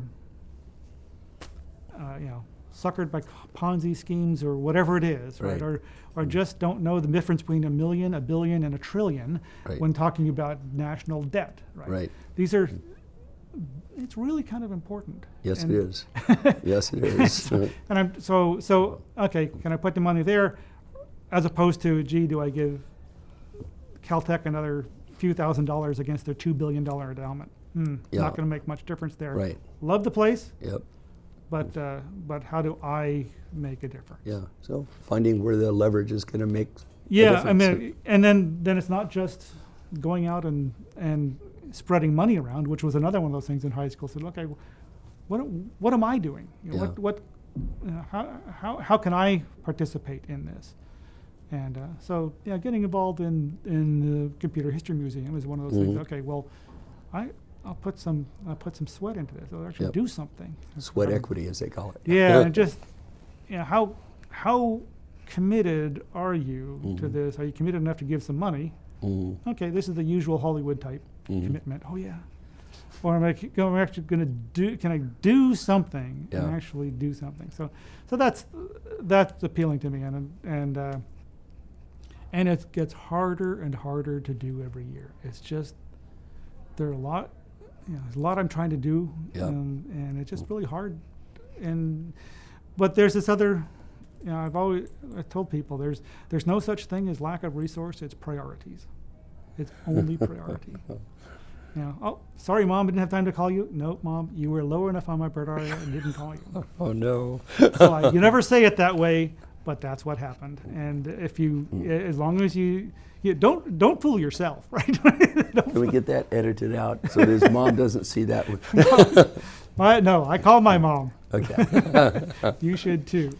It's one of those things that no one can do that for you. That's and true. So that's something that you must do. And they won't be here forever. So, yeah. So anyway, that's so for the teens, 2000 teens, did a few projects like that. Looked at, and then a variety of interesting things you could do inside the package.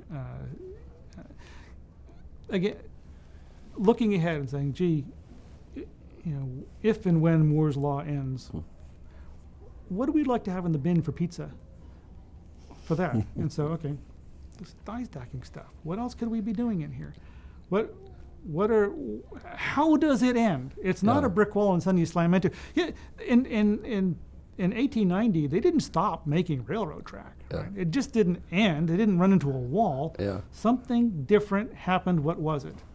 And can we get started on that early? Yeah. That was the other lesson of what does advanced development do? Identify long lead time items and get started early. Good point. And you can We do got some to pretty start interesting training the children now so that they'll be ready to go to college in the right fields at the right time. This training children to leave the home is not a lot of parents realize that their job is to become superfluous. Yeah. And that's something that Laura and I did. We did sort of consciously. It was a training exercise. Oh, yeah. And not all of our kids' friends were able to make that transition to college and say, okay, I happen to be in a new place and I'm not going crazy and not getting drunk every day or whatever. Mm-hmm. So it's okay, here I am, and these people are acting really strange, Mom. I don't understand it. But that was and you never have another thing that's sort of the lesson of being a parent. You never have enough time to tell your children everything you want to tell them. True. And so when my kids were in high school, I realized that I was pretty much out of time. Mm-hmm. But there was still a lot I wanted to tell them. One way would be to lock them in a room and sit down and lecture them. Mm-hmm. Okay. But instead, I wrote a book. So I wrote a book, and the title is Things I Know. And I just started collecting these thoughts and things. Yeah. And then I wound up collecting them in chapters, whatever, and I wrote a book. And so I gave that, made 4 copies. Kids each got one, I get one. And so it's like 300 pages. I guess I must know a lot. I use a big font. So yeah, all those little things that okay, well maybe someday they'll go back and read it. Yeah. And so That's we'll see. fun, Steve. Yeah. So we'll see if that works. I think I think we could go on forever talking about your career and FPGAs and so forth, but I also think that we've got a lot of time here on videotape, and we need to wind it down at some point. So I would like to say, if you had some advice that you'd want to give to a person new and getting started, what would it be? Can you think of something? Yeah, advice is so easy. It's unfair, but the one I say is it's say yes. Right? So join in, say yes. Yeah. Try it. Yeah. Kind of like Nike, go for it. It's go for it. Say yes, and then learn as fast as you can, and sure, make yourself prepared, but give yourself opportunities, right? Whether it was, oh yeah, I was out of college, I was looking for a job. I also applied to graduate school. Mm-hmm. Didn't know which one, and multiple of both. I Yep. didn't know where I was Yep. going to land. Yep. Yeah, going to Caltech, I thought I was going to Stanford. 2 weeks ahead of time, went someplace else. Okay, had options, good options. Yeah. Don't fret those. Yeah. So that would be the big pieces. Other pieces of advice, and so as you pointed out, I had a lot of interests. Yeah. I didn't pursue them all, right? So I didn't sort of, gee, I really like this cryptography thing. I didn't become a cryptographer, Right. but I didn't lose it. Yeah. I hung on to that. Right? Yeah. I grew up in 60s, 70s space race. God, that was so spectacular. Yep. I loved that. Honestly, I thought, astronomy, that might be my thing. I went to Caltech. Why? Jet Propulsion Laboratory and Hale Observatories, Palomar. I wanted to do that. I didn't become an astronomer. No. But I didn't lose it. I love that stuff. And so what's happening? Okay, SETI Institute. Okay, still involved, right? Still part of your I actually world. did that astronomy stuff at Caltech. So, Yeah. It's okay to love something a lot and not make it your career. Right. And surprise, these you get another chance. The loves come back, Yeah. and it's still great. So, I'd say those are just say yes, give yourself opportunities, and don't be afraid to turn your passion into a hobby Yeah. while you're really working. Thank you.